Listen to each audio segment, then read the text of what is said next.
Great. I'm gonna start it every.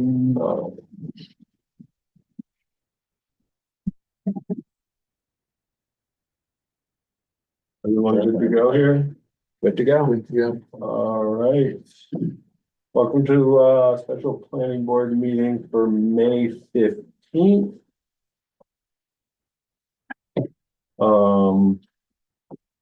Take a quick attendance here. Joe Topham here, Matt Lowell Here. Ray Rector present, John Kitchener. Yeah. That's everyone on here. Alternates, do we have any alternates? No, okay. Staff members, Meg Trudell, Present. Catherine and Sarah, Here. William Sy. Here. All right, I would entertain a motion to approve the agenda. Second. Moved by John, seconded by Nat, all in favor. Aye. Public comment, is there anyone here for public comment, anything that's not listed on our agenda? Okay, great. All right, why don't we just go ahead and continue J&J Holding LLC for Nancy Ann Lane out of the way. We're gonna continue that to June 9th. I'll make that motion. Second. All right, motion made by Nat, seconded by Joe. Nat, Aye. Joe, Aye. John, Aye. Barry. You can call for it. You can just call. You don't have to do individual. Oh, that's right. But since you're on the roll. Yeah, I wanna roll finish it on off. I'm sorry, I'm stuck in the old way. Now I know. Okay. For the minutes, Abby just joined us. Oh, Good. okay, All right. Which is good. welcome Abby, thank you.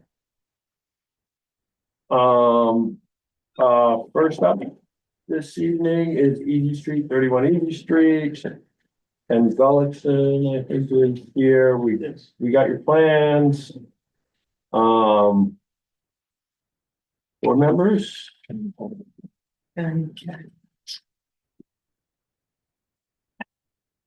While I appreciate the plan, I don't really see how someone coming in and then trying to go back and forth from the waiting area along the glass area. Get the plan, Billy? Can you put it up? Yeah, can you bring that up, Give please? me a second. Thank you. Just feel like this is gonna be a handicap nightmare. Trying to come back. All right, just let you do the next one. Yeah, go down. Oh, okay.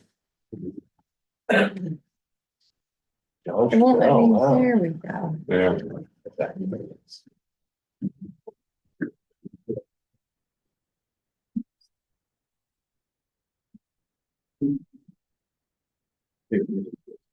Oh, boy.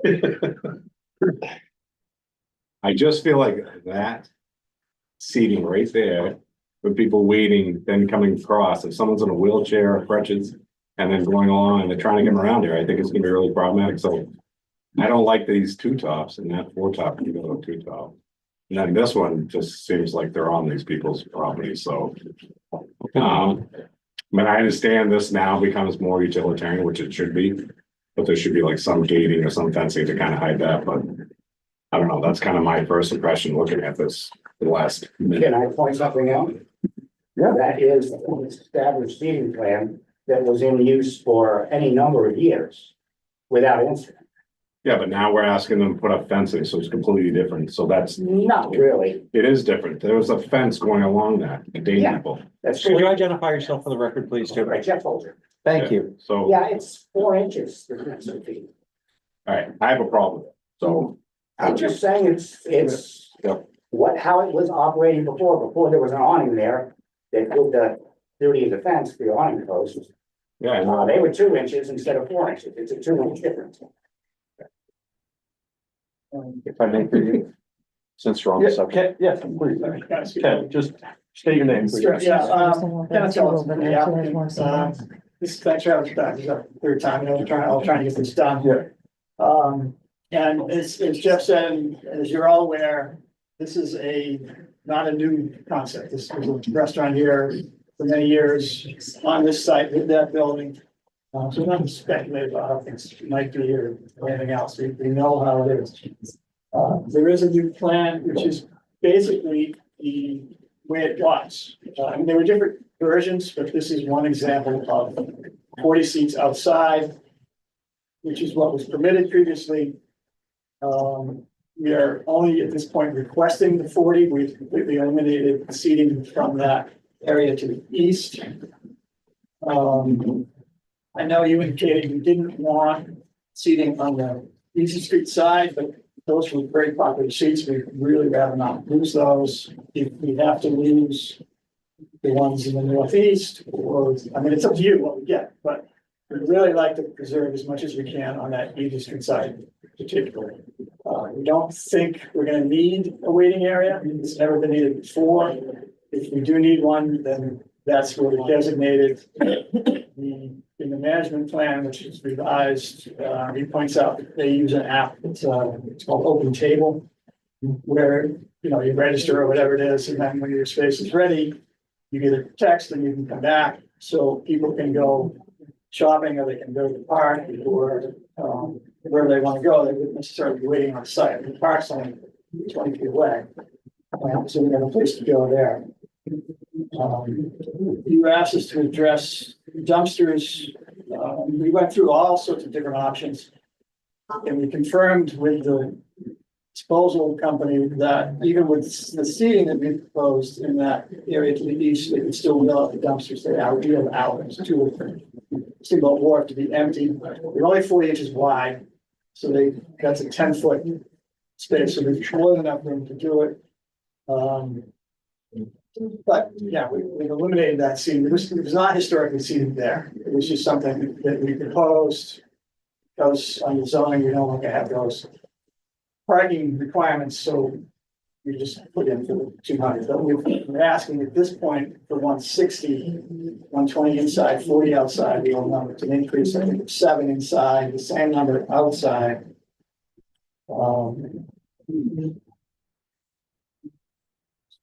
Deliveries, zoning does not permit us to have a loading zone. It's never been one, but we can have one. So the only option is the street. The only manager can do is request early deliveries, which he's done. He's requested things to be delivered at 6:30. Same with the trash. Schedule the trash pickup for 6:30. There was a question about repairs. I submitted a couple of pictures. I don't know if you can call those up. Show that area on the Steamboat Wharf on the north side. Pictures are actually a couple years old, so that I don't know if you can see it or not, but I mean, they're not there. I'll get them up. Just give me a second.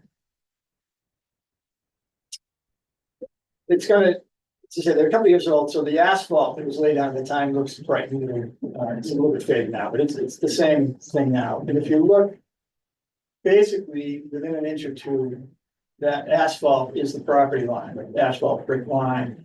If you're walking along that on the way to the steamship, if you can scroll the other way, you can see that.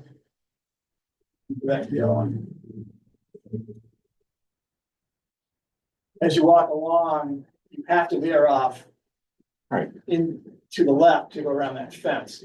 The broken area, if you will, is to the right.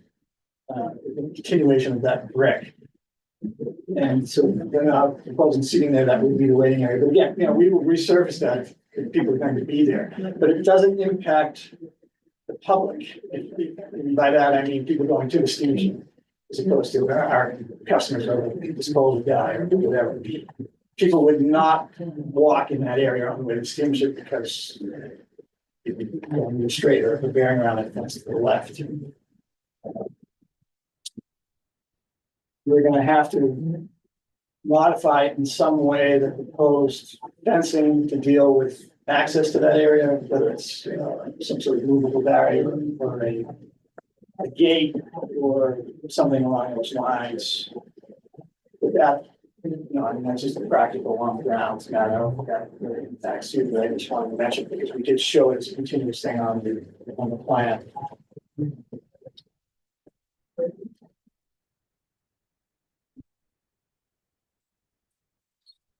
That's pretty much it for the new material. But answer any questions you have, or if you think of something you haven't addressed.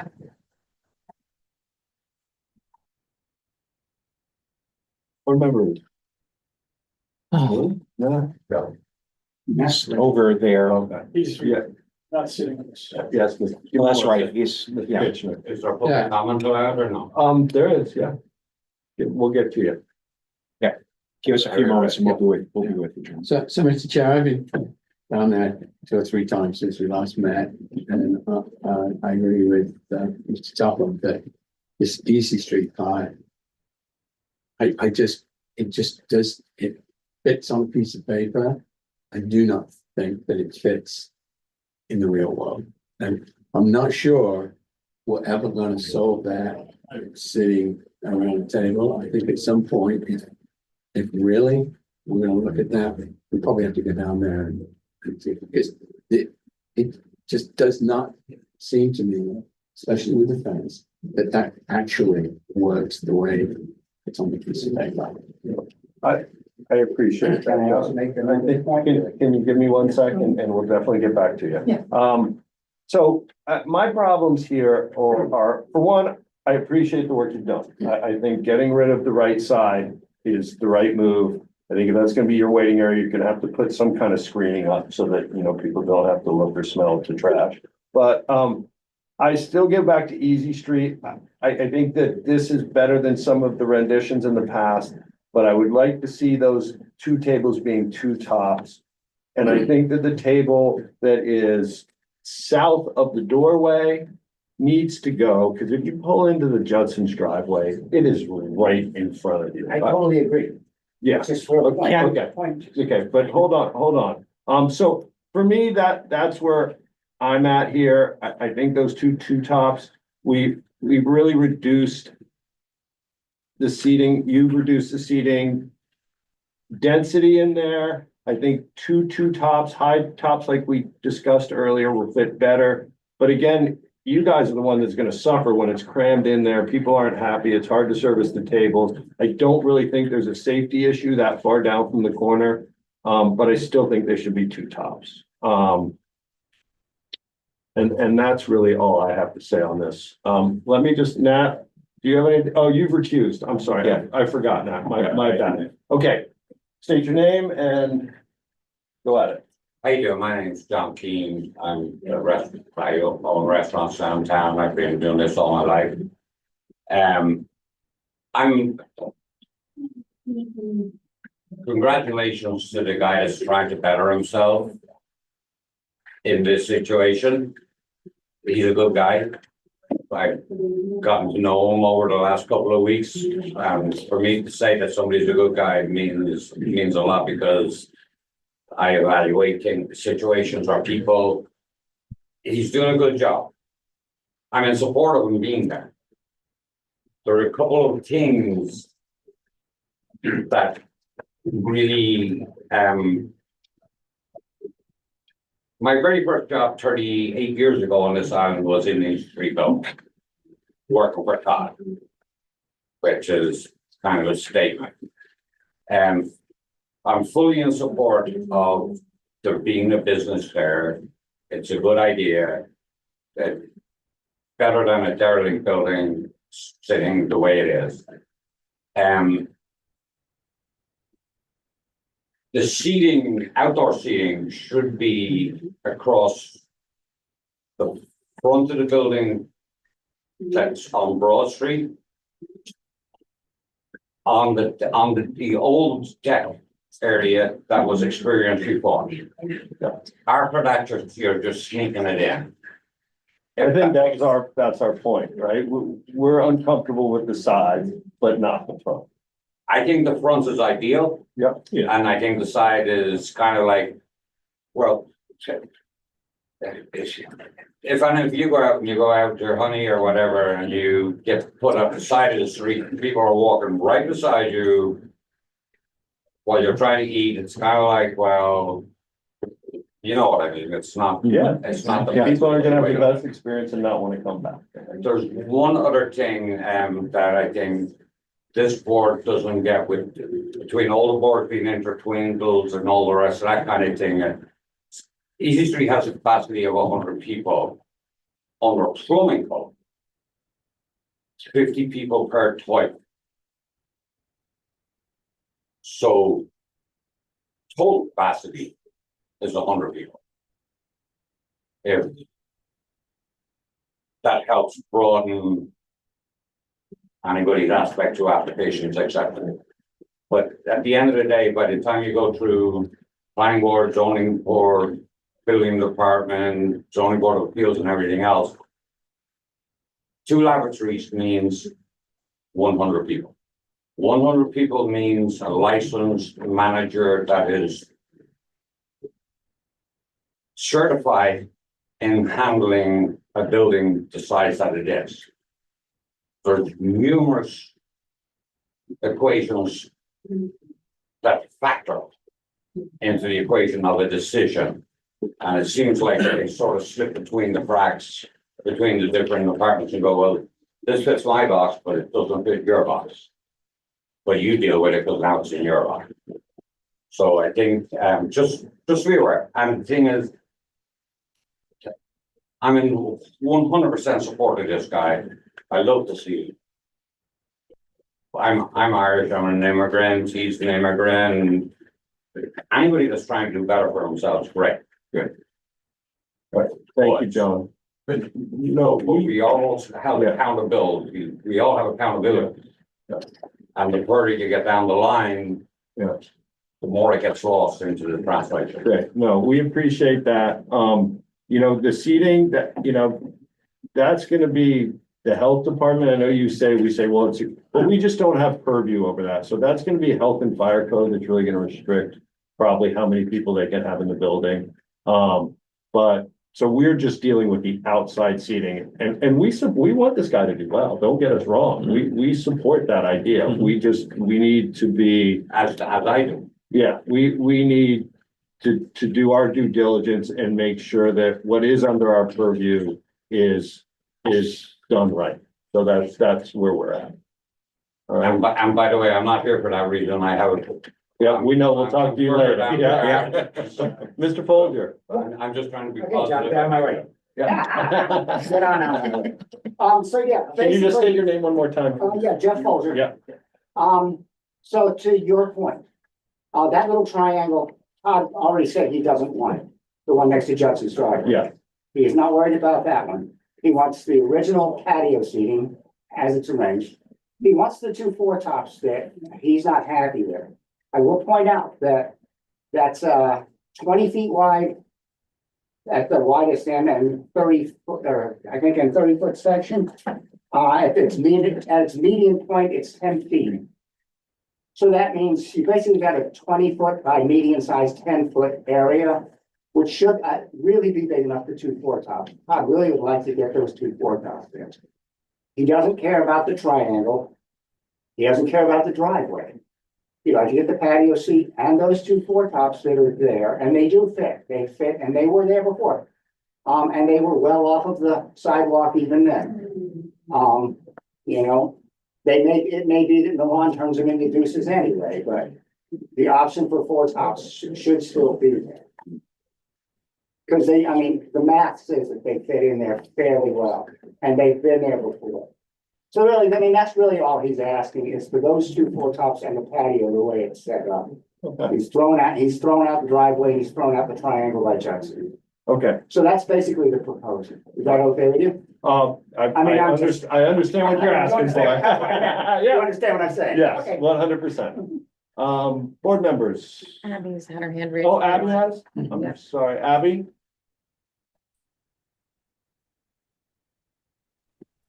Sorry, I'm on. You got some feedback. Hold on, let me see if I can fix Oh, that. it's probably because I muted. Oh, yeah, computer with the phone open. Stop sharing. I'll come back in. No. I think it might You have have your been me, you computer and guys. your phone on at the same time? It was me. Oh, Okay, am I fine now? Okay. I was just saying, one thing that people have brought up is because I, like John Kitchener, went down today. And I would say one of the good things is in terms of the waiting, I know they talked about the Open Table app, but people, because of that little land bank park, I think naturally, if people are gonna wait, that's gonna be the place where they're gonna go. I saw a ton of people there today just hanging out. So I would say that's the one thing I wouldn't be as concerned with waiting, even if people were waiting to get in, is people will go and it seems like they congregate in that space. So I just wanted to make sure people were aware of that. Is that it? Yep, that's it. Awesome. Thank you, Abby. Other board members? We're Yeah. bringing that again after you. Okay. Oh, go ahead. No, I'm just go. I didn't go. Yeah, okay. So, I have to agree with my peers. A little bit about the seating thing still. I find that somewhat troublesome. You mentioned too that the apron on that driveway that's up there. Were you not gonna fix that right to the property line or not? I'm really confused because I think you'd stated, Mr. Gullickson, that the public rarely uses that. Right, well, it's two different things. So Yeah. Enlighten me, please. yes, public does not use that because of the layout. You have to go out of their way to go on across the property line, but we do intend to fix it. Good, thank you. I'm really pleased to hear that because I would probably say for as many times as I've been down there, it's like ants on an anthill. They're all over the place. So respectfully, it is being used. You know, maybe not, again, not frequently, but when the boats are coming in and out. Well, I'm clearly people walk by. Yeah. there, just saying. You know, I know it's public property, but boy, you've got three different types of materials transitioning in a short period of space. And from an aesthetic viewpoint, it doesn't really look good as far as I'm concerned. I mean, I'd love to see either all concrete or all brick. And brick would be on the public side of things. Right? It's a combination of brick to concrete to asphalt. And the asphalt just isn't in the driveway. It extends up it does extend into the streetscape.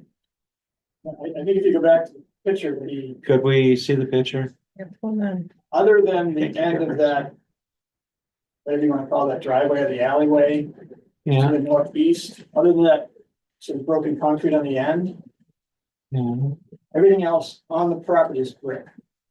Right, I'm just saying, no, I just, That asphalt, again, is faded, but that doesn't matter. That asphalt and the concrete to the right is on the steamship's property.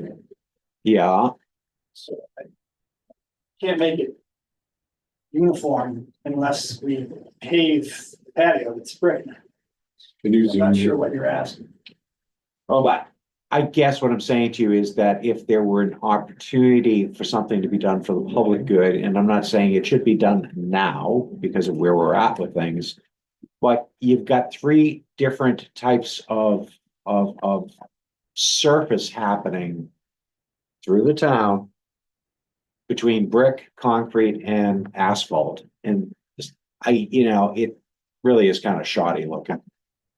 But I'm not sure if there's anything we could do about that or not. But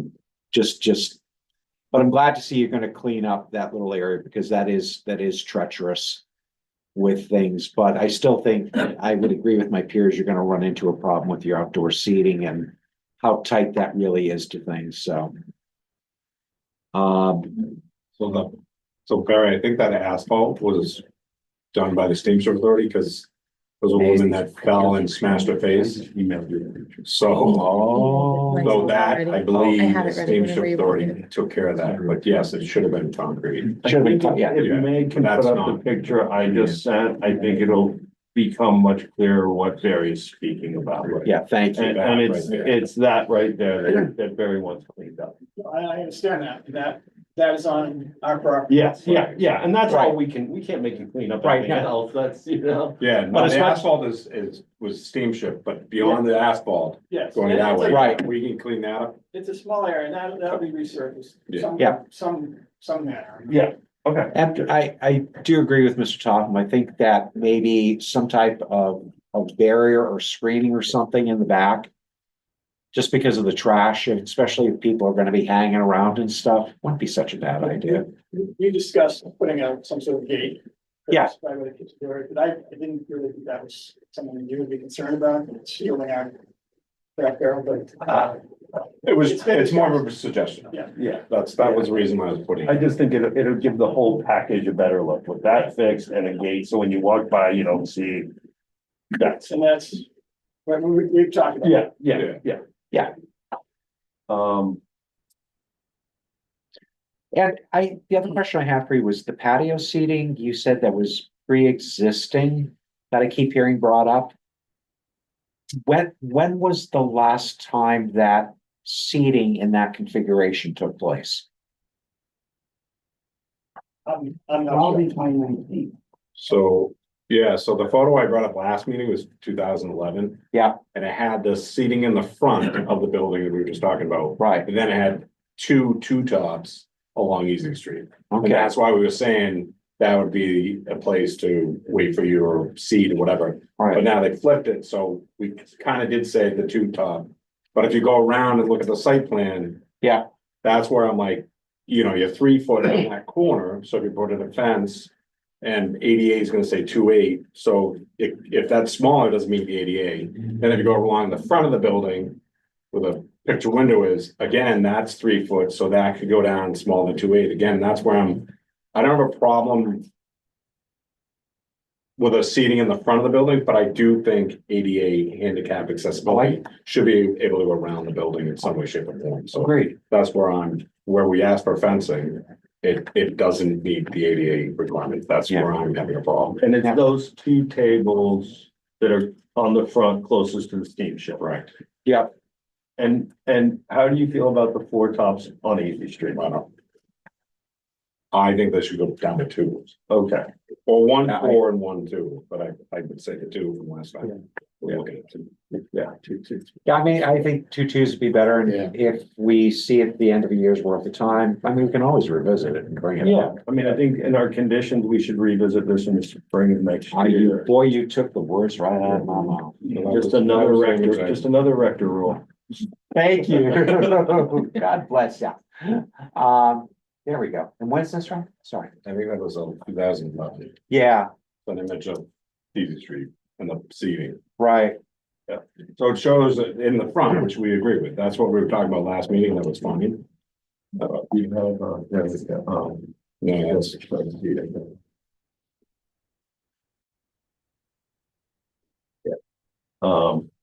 okay. So I guess, Ken, what I'm hearing from the board is that, they want the 2 eastern 2 tops at the front taken away, the ones closest to the steamship. We'd like the triangle to go away, and we'd like two deuces, and if we revisit this in the spring and it's not a problem, then we'll give you the 4. But for now, I think everyone's more comfortable with the deuces on the wall along Easy Street. The 2 tops.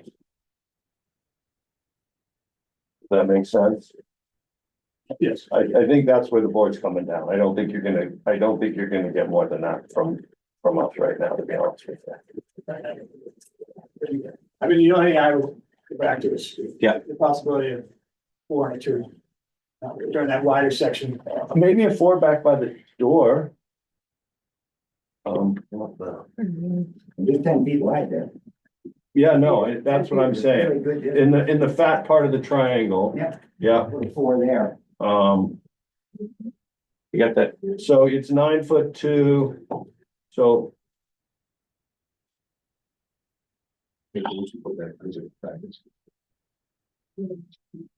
But that's 2012, so that's what you guys had before, that's what we're trying to do. That, right, that's. How it was. Yeah, which we agree with. I'm fine with the 4 top in the fatter part of that triangle-ish shape, if everyone else is, that's going away. Can you just cut to the seat? That's gone, 4 top here, 2 top there. There you go. So Dave, do you have that point? Thanks. Keep this. Drop that. So these 2 go away, Right? this Agreed. turns into a 2 top. Agreed. That 4 top remains, that triangle goes away. Got it.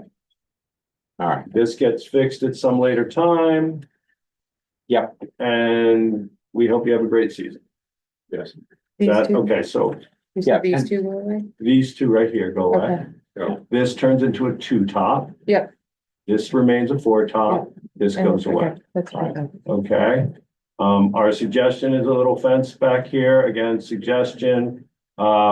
This really needs to be cleaned up where your driveway meets the town driveway. You know, in a manner that looks good and is safer than it is now. Okay? yeah. Okay, so, Yeah. is there anyone else in the public that wants to make a statement here? Okay, I'd entertain a motion. It's one other thing, it's gonna draw me nuts right now. So, give me a minute. Completely got sidetracked on little world things.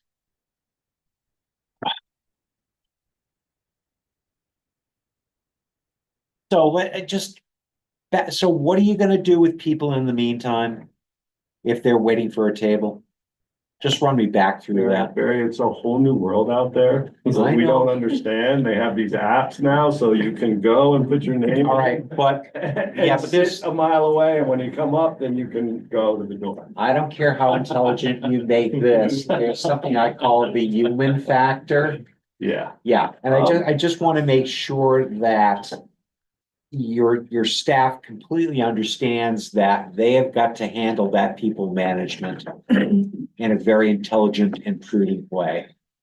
I love it. If you're gonna strictly rely on the app, then I'm expecting you to shoo them all away from there, because what we don't want to see again are people clotting the area waiting for tables and stuff. Or meandering around like where people are actually trying to legitimately have a meeting. So just so long as, That's intent. We did show a waiting area, somebody doesn't want to leave or doesn't have a phone or. yeah, They're out, some of this, they I like don't carry phones. yeah, that works. I'm just saying, there's the reality, I think there's the functionality of the situation versus the reality of how people deal with things sometimes, and that's the only thing. The human factor can be problematic at times. Thank you. all right, so I would entertain a motion to close the public hearing. So moved. Second. Motion made by Joe, seconded by Barry, all in favor? Aye. Unanimous. As to merits.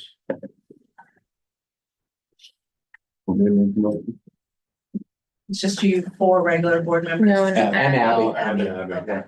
Yeah, Oh, Abby, we didn't hear your vote on the No. closing public hearing. We're gonna do roll call. Oh, I gotta do roll. yeah, you do have to do roll call now. Okay, Sorry. closing the public meeting. Motion made by Barry, or no, made by Joe, seconded by Barry. Abby?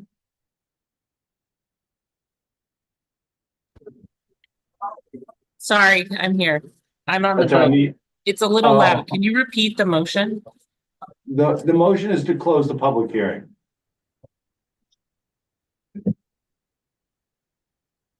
Sorry, you said the motion is to what? Close the public hearing. Oh, yes, aye, sorry. Okay. Great. You want to just call. You, Barry? Let's do it. Aye. Joe? Aye. John? Aye. And I'm an aye as well. There you go. Okay, as for the merits, let me just go through what we've decided, right?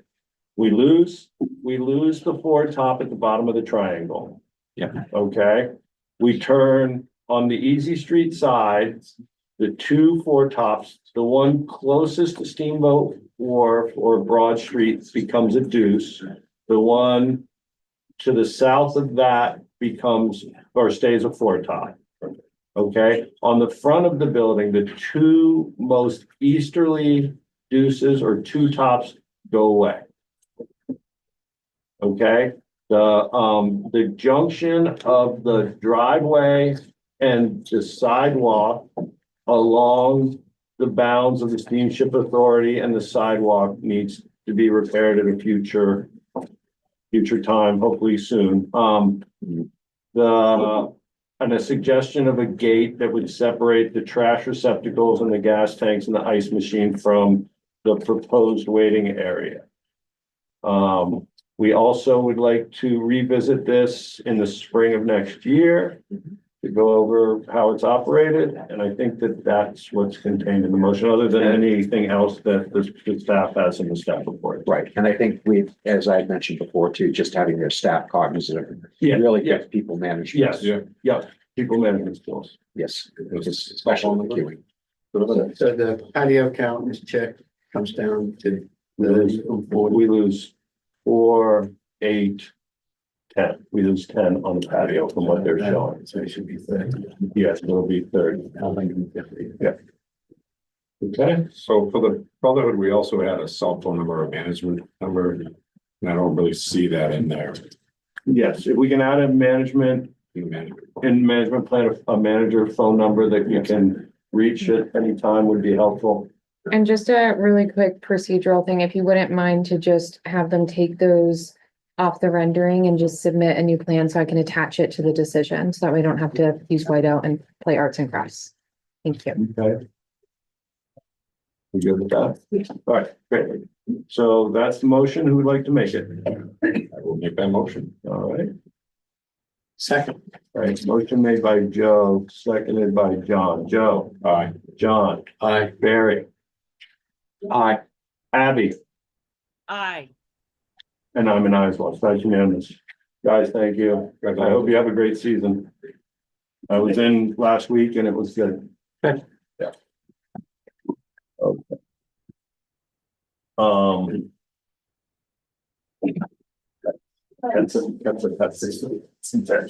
Okay, next we have 4 East Chestnut.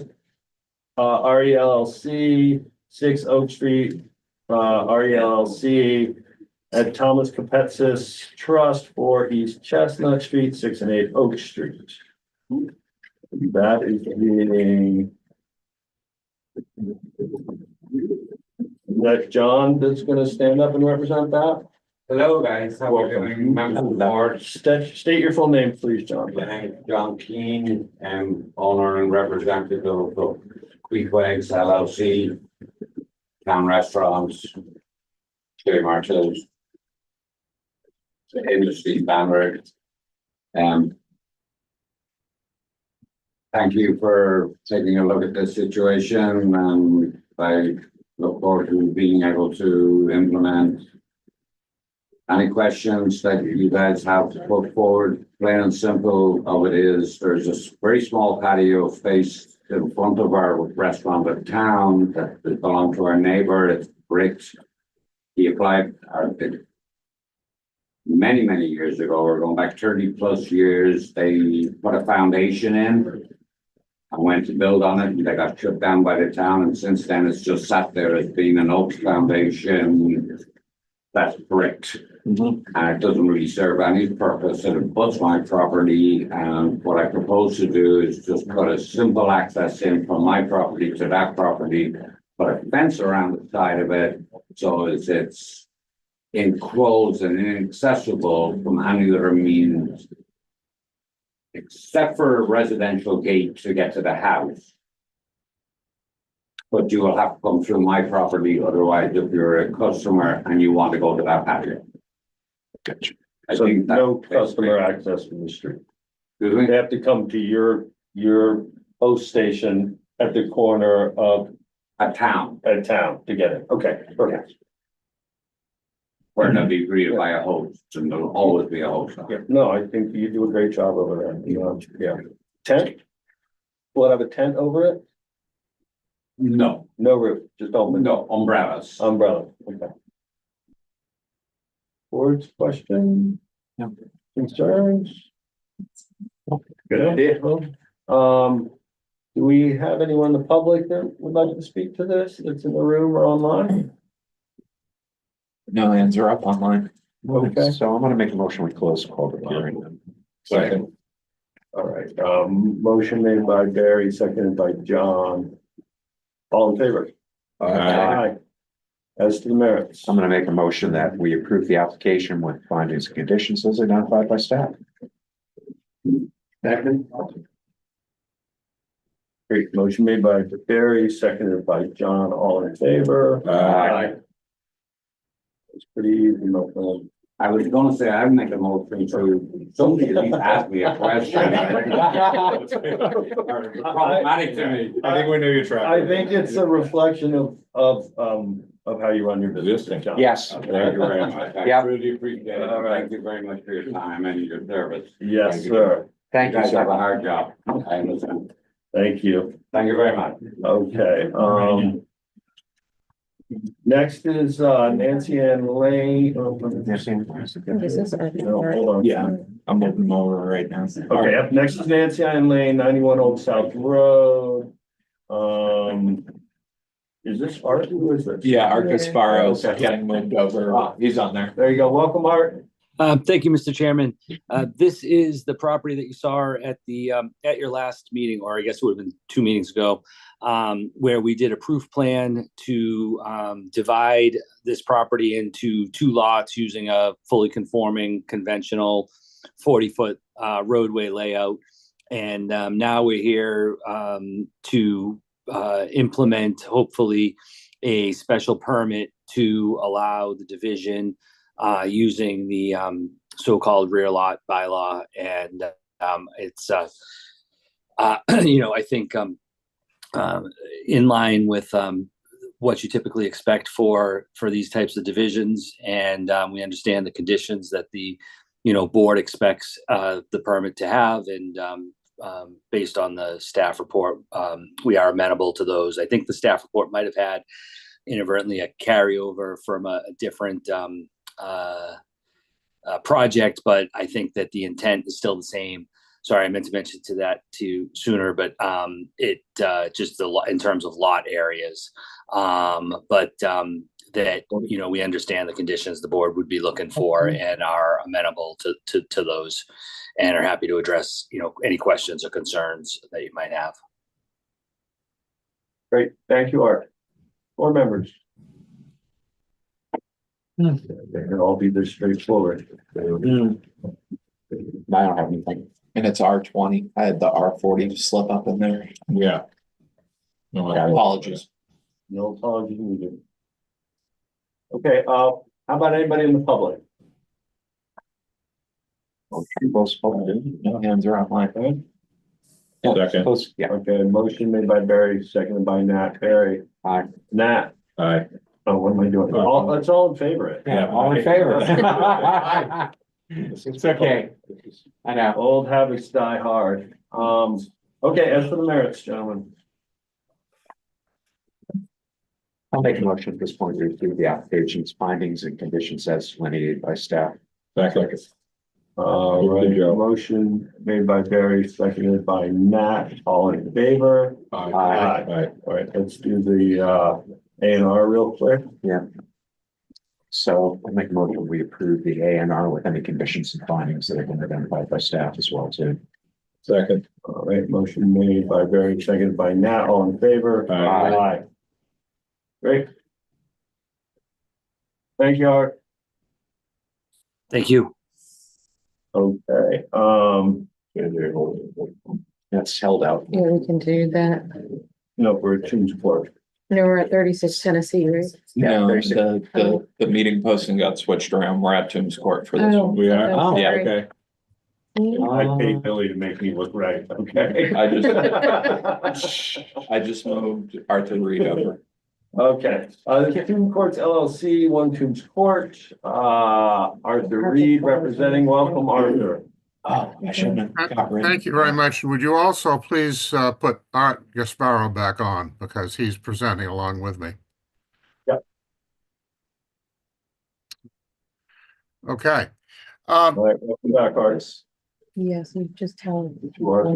Yeah, before Arthur began. Before you begin, I'm not gonna be here, and I have this real sneaking suspicion this is gonna continue over into another meeting. Yes. So I'm gonna recuse myself from this, if you don't mind, just in the interest of. No, I think that's Not fair fair. fair to everyone involved. Yeah. Abby, are you still available? One steamship Wi-Fi, right? I know, that's why I'm asking if she's available. take her a second though. You I want good? don't want to get halfway through this hearing and have her. I am available, sorry. There you go. Well, You got it. where exactly are you? Are we gonna lose you in 20 minutes? She stays upstairs, I should stay working. Yeah, I agree. Upstairs, I'm upstairs. Okay, Okay. all right, we're gonna plow forward. You're gonna be on this application for Toombs Court, Abby. Okay, great, all right.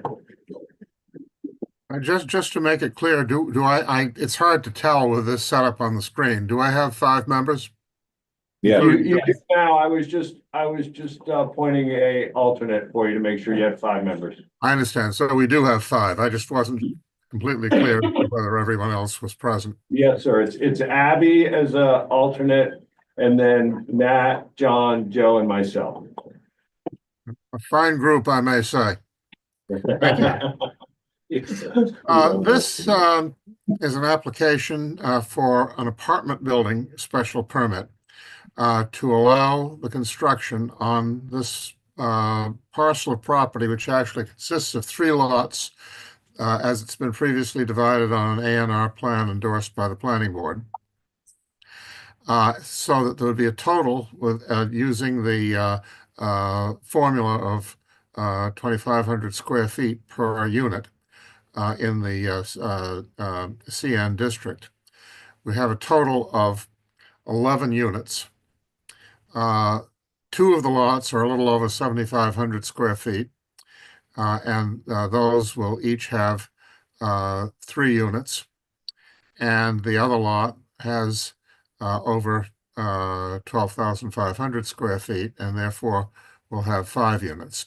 There'll be a total of 8 bedrooms, which is the maximum that is permitted under the bylaw on each site. And in the application, I've set forth the number of bedrooms in each unit. There will be, and it's shown on the plan that you have in front of you. One building will contain 2 units. All of the other units will be separate freestanding buildings. The parking and access will all be shared together. The intention is that the project will be created as a single condominium with the access coming in from Toombs Court and the parking all accessed from that end, with no access from or to Old South Road. The site is at present improved with a building used by Espresso to Go, which, as you know, is a coffee shop and takeout food establishment. And their lease actually expires October of next year, and they're not planning to stay beyond that time. I'm representing a contract purchaser from the present owner of the property. The project is intended for sale as condominium units, so it'll be a home ownership project. There will be an absolute prohibition against short-term rentals. We don't want to go that route at all, and we think it would be completely inappropriate. There will be a prohibition against access to Old South Road, although interestingly, when the property was subdivided a few years ago, one of the lots took its frontage from Old South Road. We felt that it would be inappropriate to have another access point to Old South Road at that point and to bring everything in instead from Toombs Court. If the lots were going to be separate, there would be an easement, but since they'll all be in common ownership as part of the condominium, there wouldn't be an easement. They'd be accessed through the combined property from Toombs Court.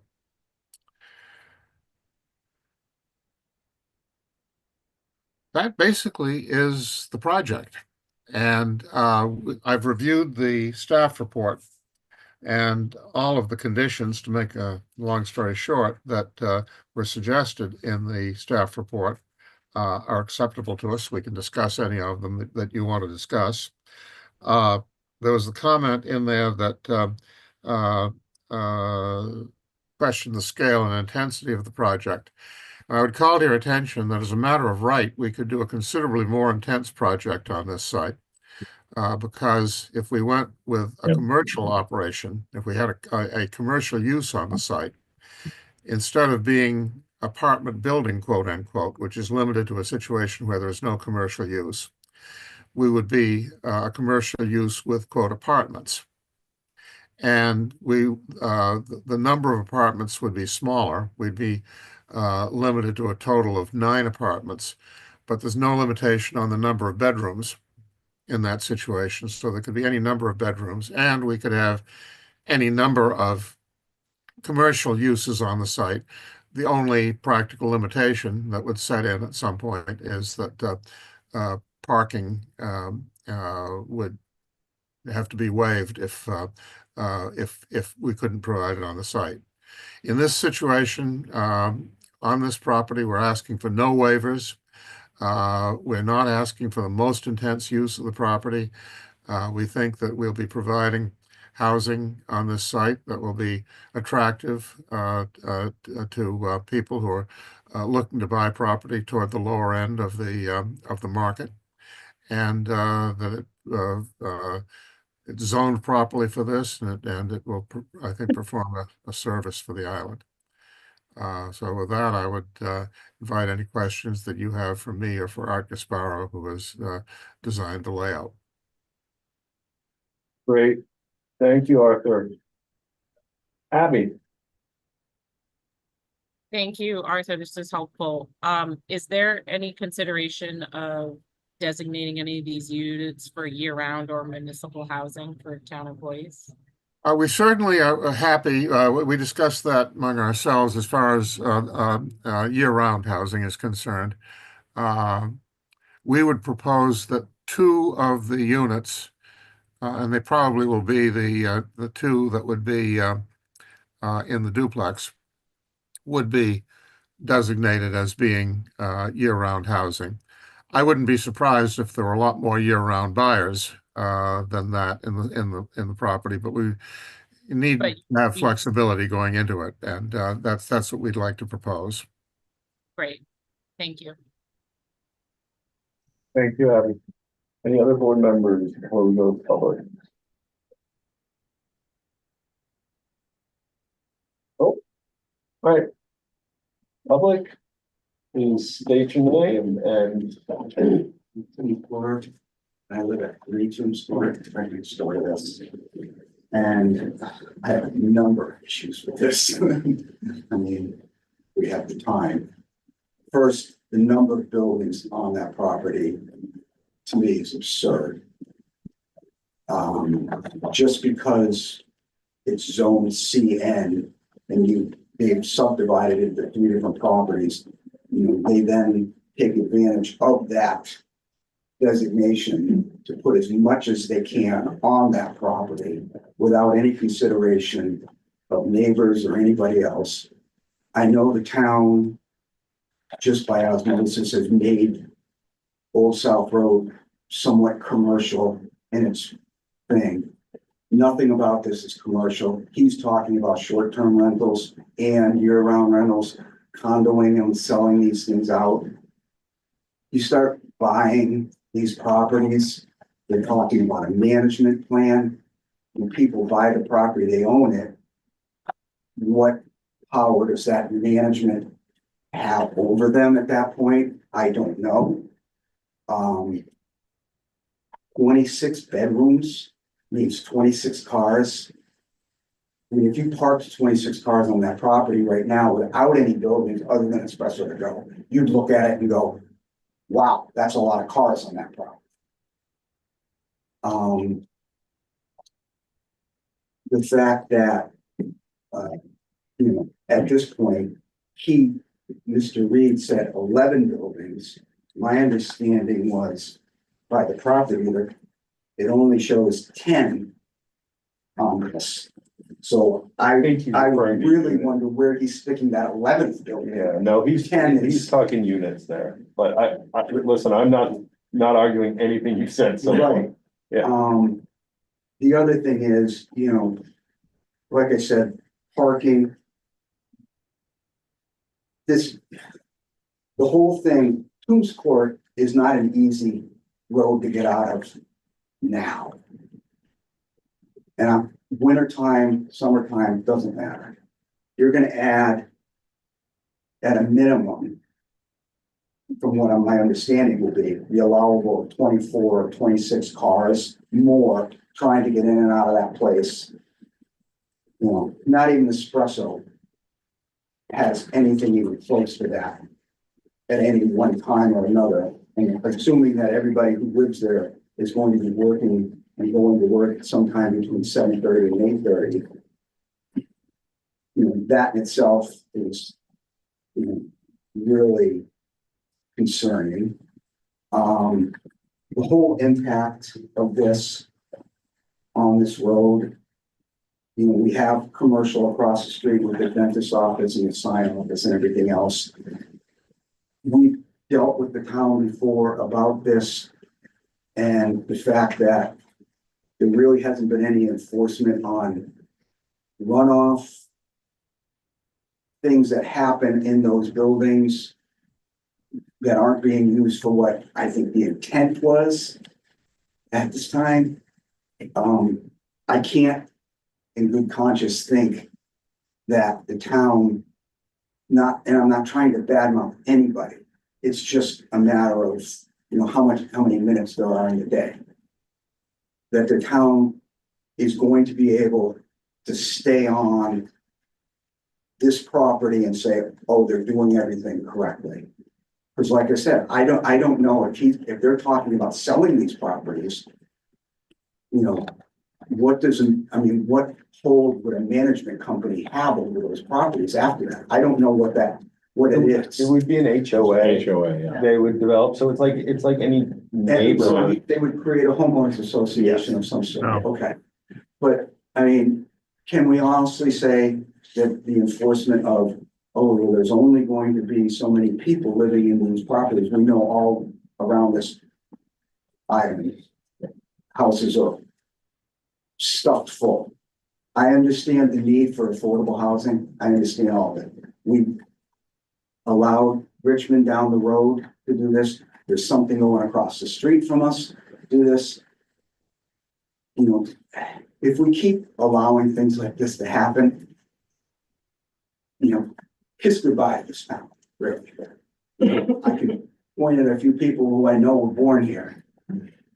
And I'm sure they're all looking at it and going, this isn't what Nantucket used to be.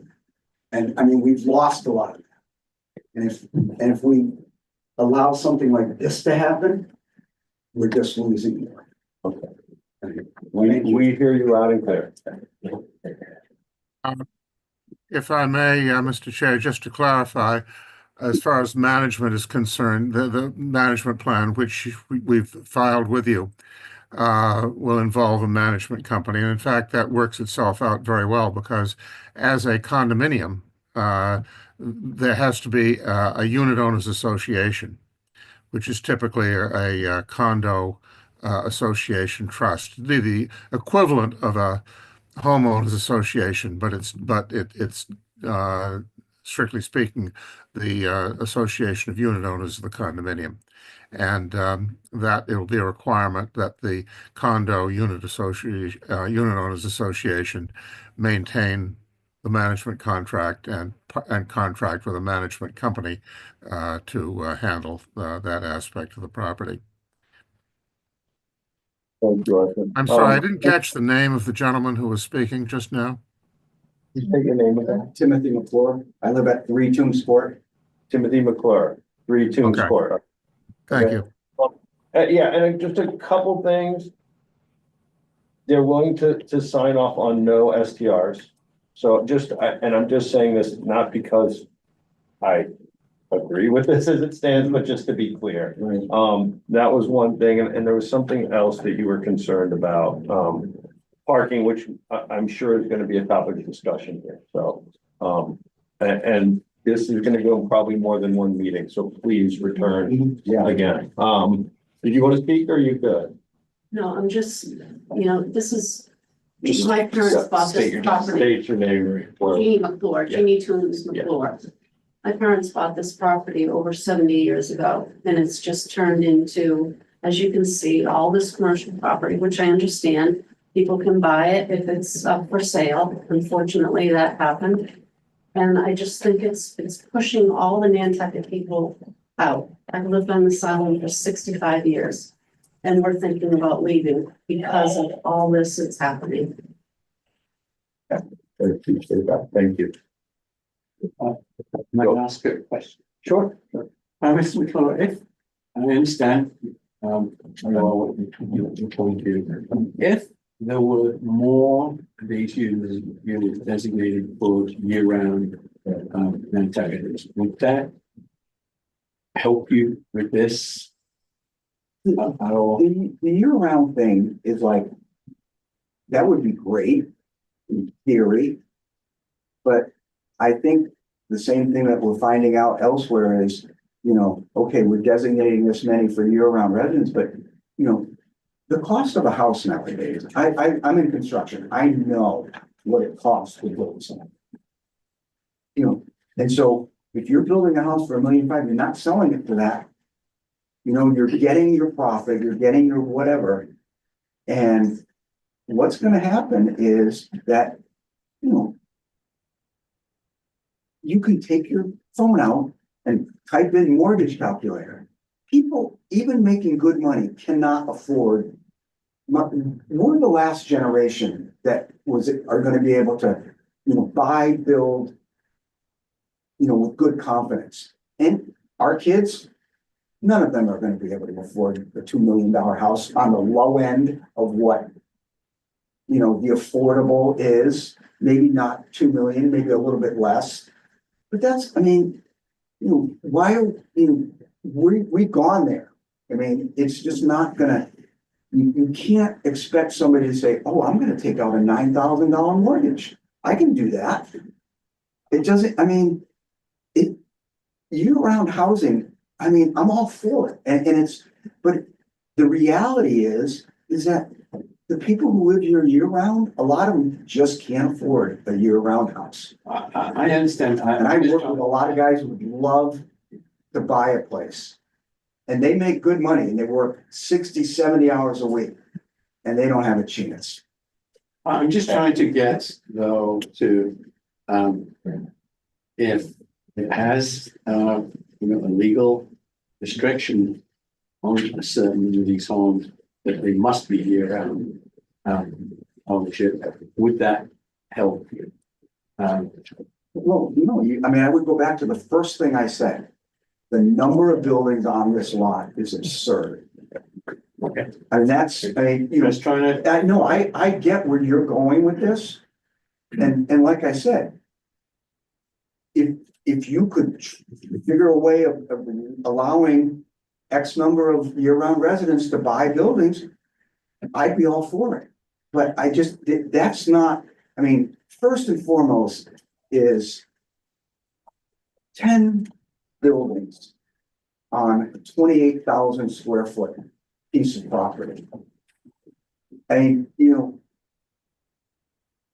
anyone who is next to CN, if something like this can happen, they're doing the same thing for some developer, whoever's gonna do this, somebody from off island. I know it's not somebody from here. You know, I found that out from whatever. However, I got this information, from the town, you know, it's, you know, this is somebody with money who's going to, you know, if you have 24 units, he's making, I mean, at a minimum, it'll be, if he's renting all of these year round, $36,000 a month. That's at a minimum, at $1,500 a bedroom, which is probably on the low side now. I don't think that this, I mean, the scope of this whole thing is just crazy, in my opinion. We hear you loud and clear, and I'm sure that there's some people at this table that agree, so. And I just, one other thing, and another thing that I had a problem with, and I can't, I'm not trying to point a finger at anybody, but notices were supposedly sent out to everybody. I did not get a notice in the mail. I found out from Terry Deal next door, when she said, hey, do you know what they're gonna try to do here? Yep. I spoke to 5 other people who I felt very comfortable calling, just asking a simple question. Hey, did you get a notice? 5 no's. There's another dozen people on that list that I could, if I wanted to, try hard and call them and see that. The percentages are bad. And No, like I I- said, I'm not blaming No, the town, the post office, I don't care. But that is problematic within itself. Yeah. And someone suggested, well, it's in the paper, and I said, well, Nobody does. do I need to buy the paper to scour to see if there's anything even close to that? I don't think that's the purpose of that. No, I agree. I can tell you that the notices go out when they're legally supposed to. They're registered mail. We're not registered. They're not registered anymore? No. Okay, so They're they're down. regular mail, and the mail is terrible, and I don't think you can blame the town, because I know that they go out when Like I they're said, I'm not pointing the finger at anybody. So, If this is a problem, then like when you go for HTC, make them send it out registered mail. It No, costs money. If you wanna pay, if you wanna do this, spend the money to make sure everybody knows. the registered's worse. Mr. Chair, It's been- yes, hold on, time out. Catherine can probably answer this better than me. Yeah, That, the notices were sent out. I spent 2 weekends, Saturday and Sunday, pretty much till midnight, making sure those got all sent out in a timely manner. We did receive one back. Unfortunately, I forgot to bring it, but we did receive one returned. So, I mean, Like I said, I'm not pointing the fingers Yeah, at no, anybody. I know the mail stinks here. yeah, But what I'm saying is that just in my case, because I would never have known of anything like this ever happening unless I had to pay attention to something like this. Maybe there needs to be a change with that. Because there might have been more people who might not have liked this either here or on a Zoom, Yeah. on the Zoom. Yeah. And when nobody gets them, You don't know about it. they don't know about it, This and will go- they assume that nothing's happening. this will go on another meeting, so bring more people. I just. I think it's helpful. John, are you here for this, or? I am actually. I'm John Trudell, 26 B plot, not representing the potential owner or the owner of the potential project. In the capacity that it gets approved or don't get denied. I am here to state that, I was asked to, consider being the property manager. That's why I'm here. And just to give my background, I would be responsible. I've been here, living here full-time, 31 years. I'm a licensed contractor, licensed home improvement. I have a fairly large crew. We would be, I guess, available 24/7.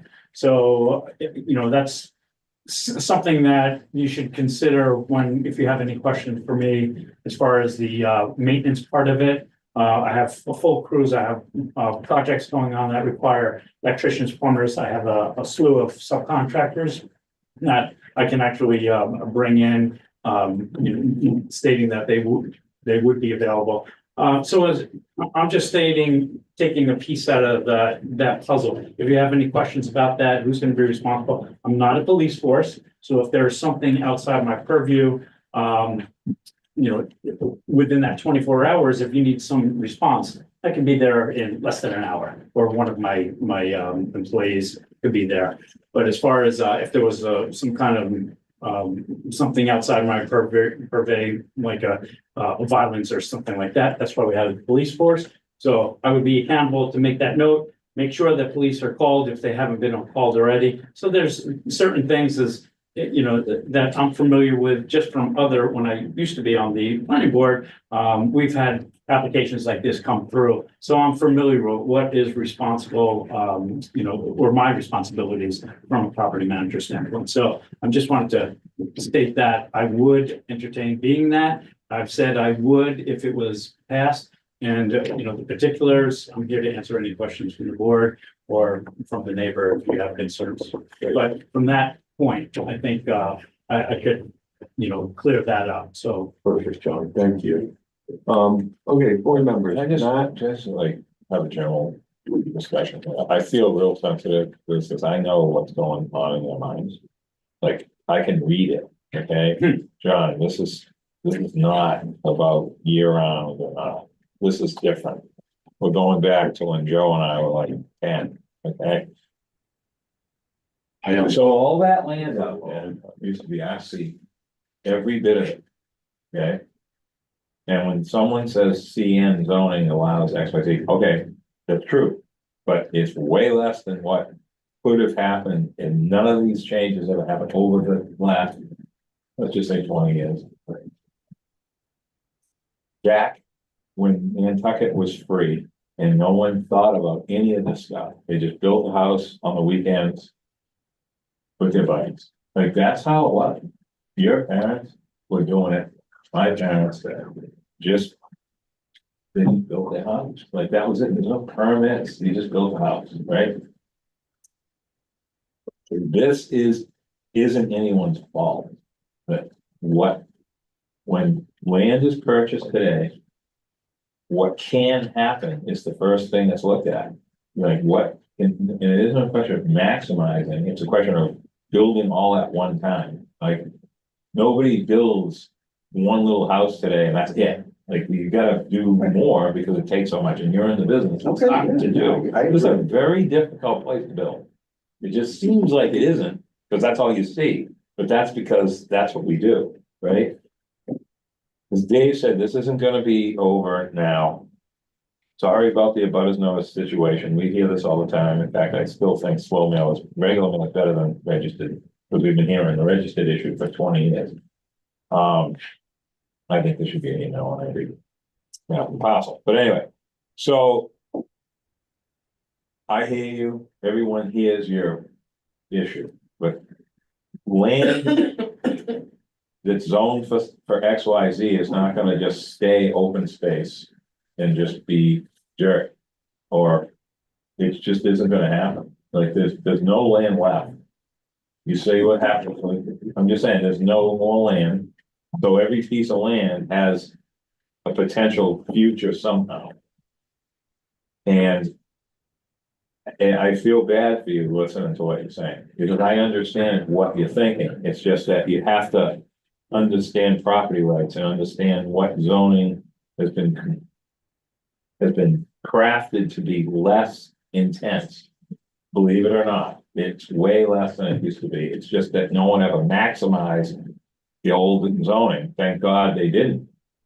Because if we didn't change it 15 years ago, it might not be getting changed now because of the value. And I would agree with you to a certain point, but I would also have you look at what I said when I said the easiest way to switch a zoning is if you abut something that is zoned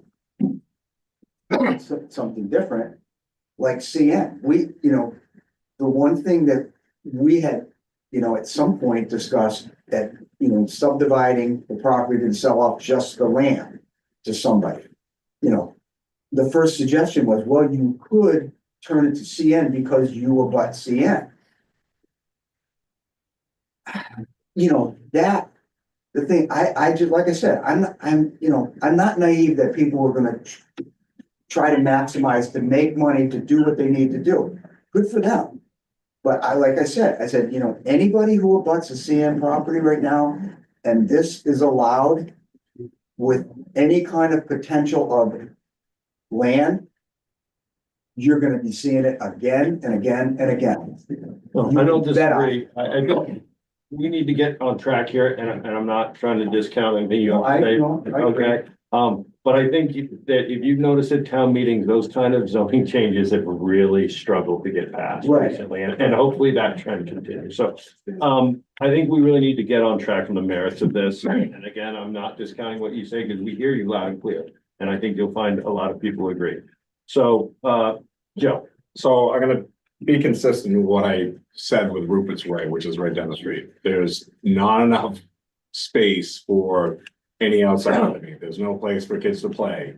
It's way too congested. I could see at least 4 structures going away. This is just way too dense, too many cars. I get when people say, oh, it's affordable, but the problem is, okay, at what cost? They have no living. They just have a space to sleep, and there's no place to live, enjoy outside cooking or anything like that. So this is way overdeveloped. And if you go right next door to Anchor Village condominiums, I just feel like that place is lifeless. So you drive in there, yes, you go to business, whatever, but this is gonna be the same thing. It's just an extension of it. And I understand what the rights they're supposed to be doing, but I also think we kind of need to be. There are so many pets, but they're humans, and how do they interact and how they use their space? Is it just they're just a number to be working on a job site or in a coffee shop or whatever? I just feel like this is way too impactful. We asked Chris to knock down his counts and stuff like that. We've asked for, better planning and stuff like that. And I think we've got to have the same restrictions to this and kind of ask them to kind of bring it back to more in scope to would be in the neighborhood. I get what you are afforded by right, but there's got to be somewhere, shape or form where you have to do what's right for Nantucket and the people that are going to be dwelling in there day to day. That's what's most important. So, I think that Stephanie's got to come back with some significant changes. Great. I would agree with everything Joe said. I think that the happy place, or let's not use the word happy, but I think somewhere between what you're allowed and what the special permit gets you is where we need to get here. It's a good way to put it. And I think that for me, I hate stack parking. I just can't get my head wrapped around it in any way, shape, or form. And I think that if we lost 3 units here, or maybe more, then that would give you a more uniform parking situation that would work better for everyone that lives on this property. Again, I think that it is way too many units here for what it is. And what comes with those units are my concerns about traffic, about the parking, about everything. So for me, I would again say that somewhere between what you're allowed by right and what a special permit gets you is going to be a more realistic place. Joe? I'm torn between, the need for this kind of level of housing, on one side, and then just the pretty awful density though. What we're looking at. And I guess what I come down is, it doesn't seem to me to be enough benefit to the community, to offset the density. So I kind of agree with what you said.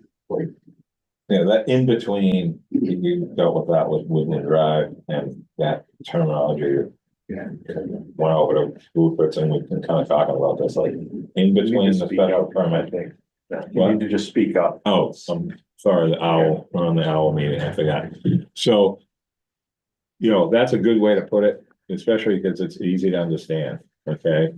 I want to ask about Toombs Court, the actual road. When they say there's not direct access, they mean no curb cuts.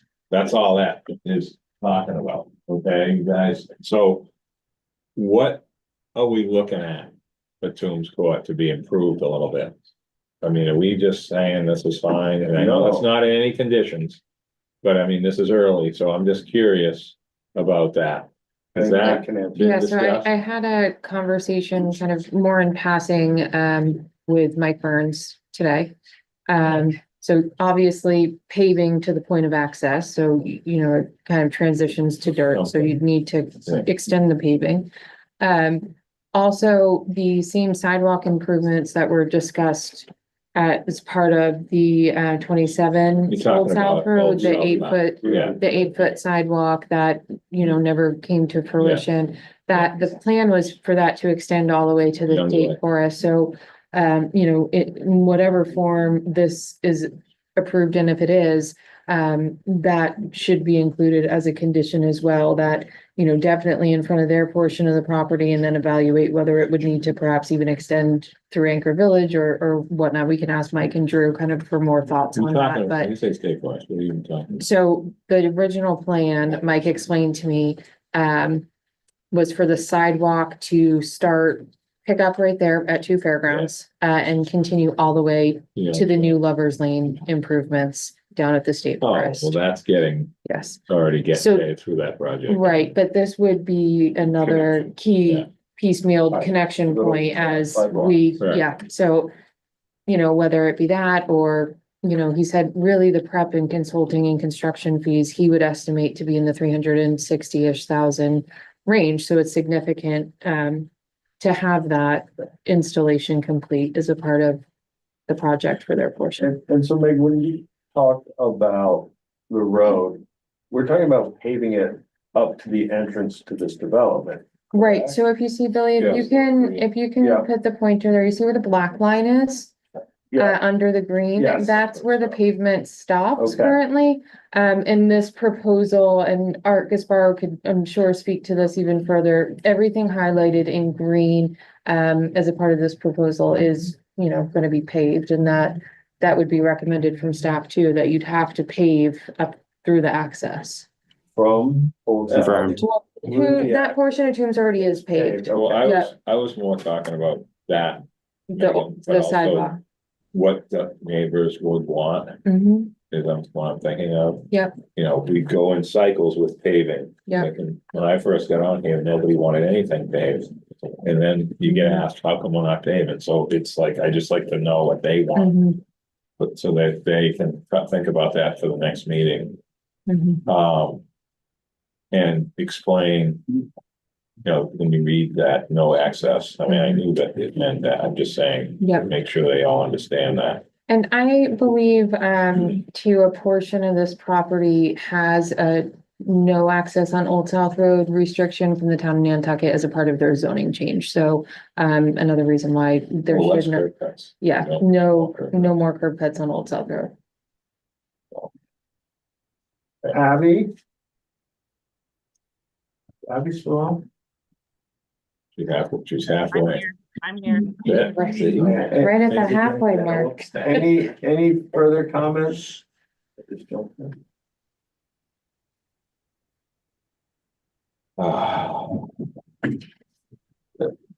You good? You good, Abby? Yeah, no, I don't have any other comments. I'm sorry. Okay, great. Comments. Arthur? Well, I haven't, you're talking a great deal about continuing it to the next meeting. But I haven't heard any information that you're asking from us for the next meeting.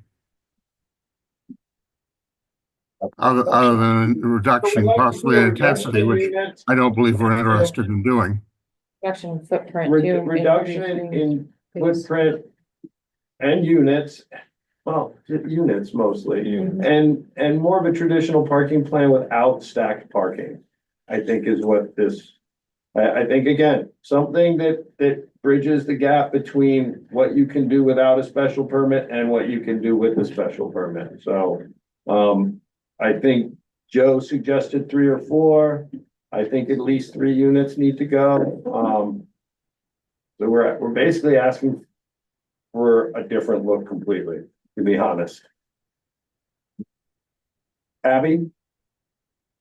Thank you. I just remembered something I did want to add in. And also I know, Arthur, you had said you thought maybe the duplex would be designated for year round. So I'd like to see the percentage designated to year round go up. So if the amount of units go down, that it's much more equitable, because like 1 out of 13 is a really small percentage going to year round. But if that number gets much closer to something that is, you know, more in line with what we're looking for, I think that might be more positively viewed as well.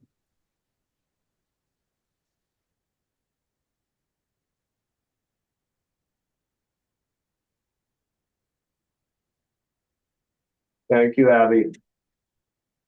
And I feel like even if we brought up cottage colony, this is way too much. Even if the guidelines we're working on right now, I think this wouldn't even fit into that program. So. Yeah, that's too much. I just want to throw another little thing into this. What we did over there, Julie's, Cheryl's thing over there. Yes. Removing what, you know, taking that zoning district and picking stuff out of it and taking the uses out. Taking the uses out. That, I remember saying that's gonna be something that's gonna happen more, because You can't make a zoning district be perfect for everything. It's not possible, okay? And because when he was talking about Sienna, I'm sitting there thinking about the weed issue. That was the big issue 4 years ago. Yeah. Now we don't even talk about it. But bottom line is a lot less can happen with this, but it's better than what we used to have, a lot better. Yeah. It just doesn't look that way today for this application simply because that's what we're looking at. But overall, it's been a great zoning district to replace our C2 with. Yeah. But having said that, what we did at Julie's, and maybe we've done it at a few others, but not to that level. That is something I think we should look at here because there's a lot of stuff in here they want to remove. That is in CN, so that has to be part of the conditions are gonna look like. They're asking correct? for a residential development, so. I mean, they're asking for all residential, Yeah. but is that, I'm saying, is that in perpetuity? I mean, this is where I'm, And I would argue, I would push back on Arthur's claim that, they could develop this at a much more intensity of use, but I think that would include parking waivers and a lot of things that I'm not feeling that this board's. you gotta also look at what's happening now. How many Yeah. cars going in and out every day? I mean, I So- hate talking about these businesses going away. We just went through it with fairgrounds and now that's back, whatever is gonna happen. But the intensity of all day regular use in commercial activity versus residential high intensity is different, and it just brings a lot of light to it because a lot of these businesses never even had a public hearing on any of these things. They just existed by themselves, Listen, and it's important to understand that we as a board understand the need for housing, especially for ownership opportunities Yeah, that's the in a key. certain price range, that missing middle, right? Missing Which middle. this would And that- probably represent by the nature of it being a condo, by the nature of it being packed in there. But I think what we're saying as a board is it's not housing at any cost, No. right? We need to balance both quality of life for the people living there and quality of life for the people surrounding it. And I think that's what we're trying to accomplish here, Arthur. So I think that it's clear, we'd like to see 3 to 4 units gone. We'd like to see a more traditional parking plan. Start. And to Joe's point about the Dinsmore look, the cottage colony look, Yeah, that is, just for you, bringing that up because you're here and Joe brought it up. This is another concept. A lot of people think we should be building little houses, like individual little houses, like Hannah Drive, Dinsmore, that's over there, right? Monterey Village. And it was pushed back with that. I mean, it's not gonna be the old days with one house on a 10,000 square foot lot, and that's where I'm living. Like, that is never gonna happen ever again for anybody that lives here year round. It's just not. And it doesn't mean that there's something wrong or Nantucket's ruined and we all need to leave. Like, that's not what it is. This is just the new normal. And we have to figure out how to get through it. So what John is saying, the more affordability, more year-round requirements, et cetera, concessions by the developer, that stuff is normal stuff for us to talk about. Like, it's just how it is now. So we understand, I just feel wicked sensitive because these are local people, John, that I've known for my whole entire life. So it's hard I understand what they're thinking. And these kind of conversations are a community conversation, not one application. Which is another issue, so, anyway. I know, I agree with you, and that this is a conversation that needs to happen. But the thing is that, and you guys would know better than me, is there any piece of property on this island that has that density? Anything, other than the buildings at Richmond? I think you could find some examples, maybe if you look hard. I mean, Anchor I think Village right probably. next door. Next door. Yeah. So. And that's why I said it's like. Okay, I'm right, Anchor Village. And we're But not saying it's that that's something we want to create again. Yeah, we'll see what happens. 300 square foot, 19. offices Yeah. mostly. Yeah. I mean, we're talking about 1,200 square foot, 2-story, I'm assuming, because it's about 600 square feet. Yeah, and there's access down to the basement. 1,200 square feet. I know what it costs to build these properties. And, you know, with all the infrastructure that's gonna go on with this, these things are not gonna be under $1 million. I'm gonna tell you right now, not even close. No. And so with that, like I said before, you take out your phone and do your mortgage calculator. The normal person's gonna have an 8,000 or 9,000 square, mortgage, and just, you know, I get what affordable means. But that's Nantucket affordable, not realistic affordable. Agreed. Before we kind of try to wrap this up, John, did you have something you wanted to say? I just actually wanted to comment on, because this is all great. I appreciate the conversations, and I really appreciate the board and the position that you're in, because it's a fine line. It's a delicate situation. And the dilemma is too much is too much, but then too little is not enough. Because when you look at the price per unit, and just as the gentleman said, and I agree, each bedroom is going to be at least $1,500 per bedroom. But if you reduce this even by, we'll call it half, each of those bedrooms is going to be $3,000 per bedroom. And it doesn't make, so there's got to be a fine balance. And I don't envy you. I was there for 10 years, guys. I respect you guys, and I'm loving my time off right now. That being said, it's tough to stack parking, looking at trash, where that's going, bike racks, and trying to get everything wrapped up in a relatively small period. Land on Nantucket, as Nat said, dirt. You can't, we're not just adding it and expanding the island here. So we have to work with what we have. And unfortunately, zoning is what a zoning is. And it was even more, I guess, liberal when it was RC2. Now the CN made it a little bit at least restrictive, or more restrictive, but it still opens the door for that kind of development. And there's got to be a balance there. So it's a tough job. I don't have the answer for y'all and the neighbors. I really appreciate the situation. But it's going to be a balance. And if it doesn't work, what we're also, my comment is, we as a town, we have, affordable housing trust, Housing Nantucket, and all these things that we're trying to put forward to make affordability. And yet, as much as we have, we cannot operate and build fast enough. We don't have, still a need. And when we have the private sector that's going to come forth and propose something to take the burden off the town to do something to accommodate. And we're not saying it's that particular one is affordable to a point where everything's restricted to a certain amount. But we're saying that there's private people coming in here, of course, they expect to make a profit.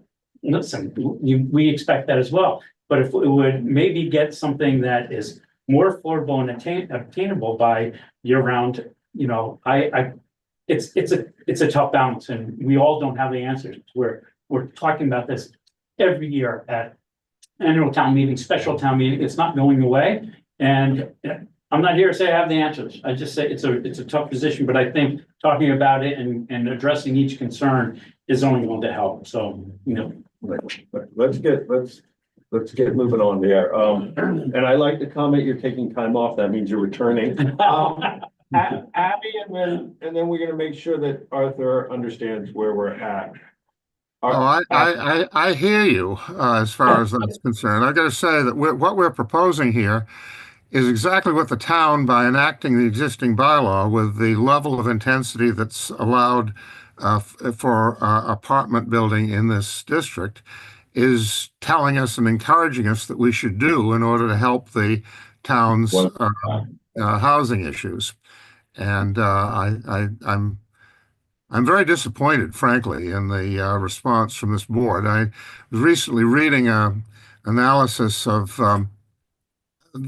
state by state what the grade that was given by a housing organization nationwide in terms of the housing production standards and ease of constructing housing state by state. South Carolina got an A, Massachusetts got an F. And if we can't build housing at the level that the town has basically, by enacting the existing bylaw, told us that we should do. I think that there's something wrong here. To that point, I feel like we shouldn't be doing bad planning of trying to get affordable housing. That's my whole point. There's a reason why, It's gotta be there's a balanced. reason why this increased density is by special permit too. I think that it gives us the ability to say this isn't the appropriate place for it.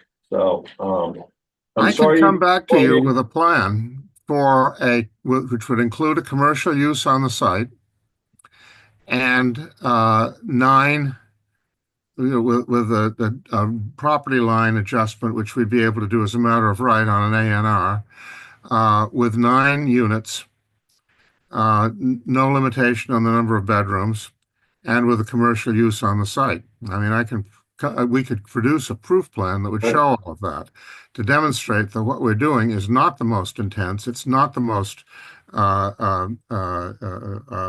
intensive use that the site could be put to.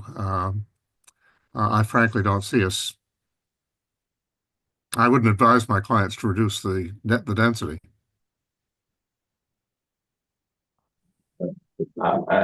I understand what he's saying. I do, but he sees where the board's at, so This is how things are here, when we ebb and flow, one over here and then over there, we're not, and it's not inconsistent, it's just in areas, certain areas, and look what you just went through with Woodlawn. Well, that was nothing, really, compared to anything that's in this area. But when you have a conversation about Old South Road itself, and we all knew what was coming on Old South Road even before we knew, this is what it was zoned for. Bartlett Road's the same way, exactly the same, except for the super industrial, but it could have happened if we didn't change the zoning. agreed, but I also still say that we allow this density through special permit for a reason and don't just allow it by straight up right. And I think the comparison that Arthur's talking about would be good for the neighbors to see what can happen without special permit that is probably worse. You know, worse meaning what they might not want to happen. I don't mean to say worse, but yeah, you know what I mean. And trying to get that sort of flushed out with them so they understand it and then come back to, you know, the residential side of it. Yeah, I still don't think that this board, it doesn't seem to me, I can't speak for the board members, but everyone seems to be pretty unified in the unit count is. No, I'm talking about, Dave, I'm talking about Arthur said. Up his new what proof other plan. could Yeah, show, yeah. that's what I thought. Yeah, I mean, if that's how he wants to approach this, that's his call. You know. I have a lot of respect for it, but we just don't agree on this one clearly. Abby.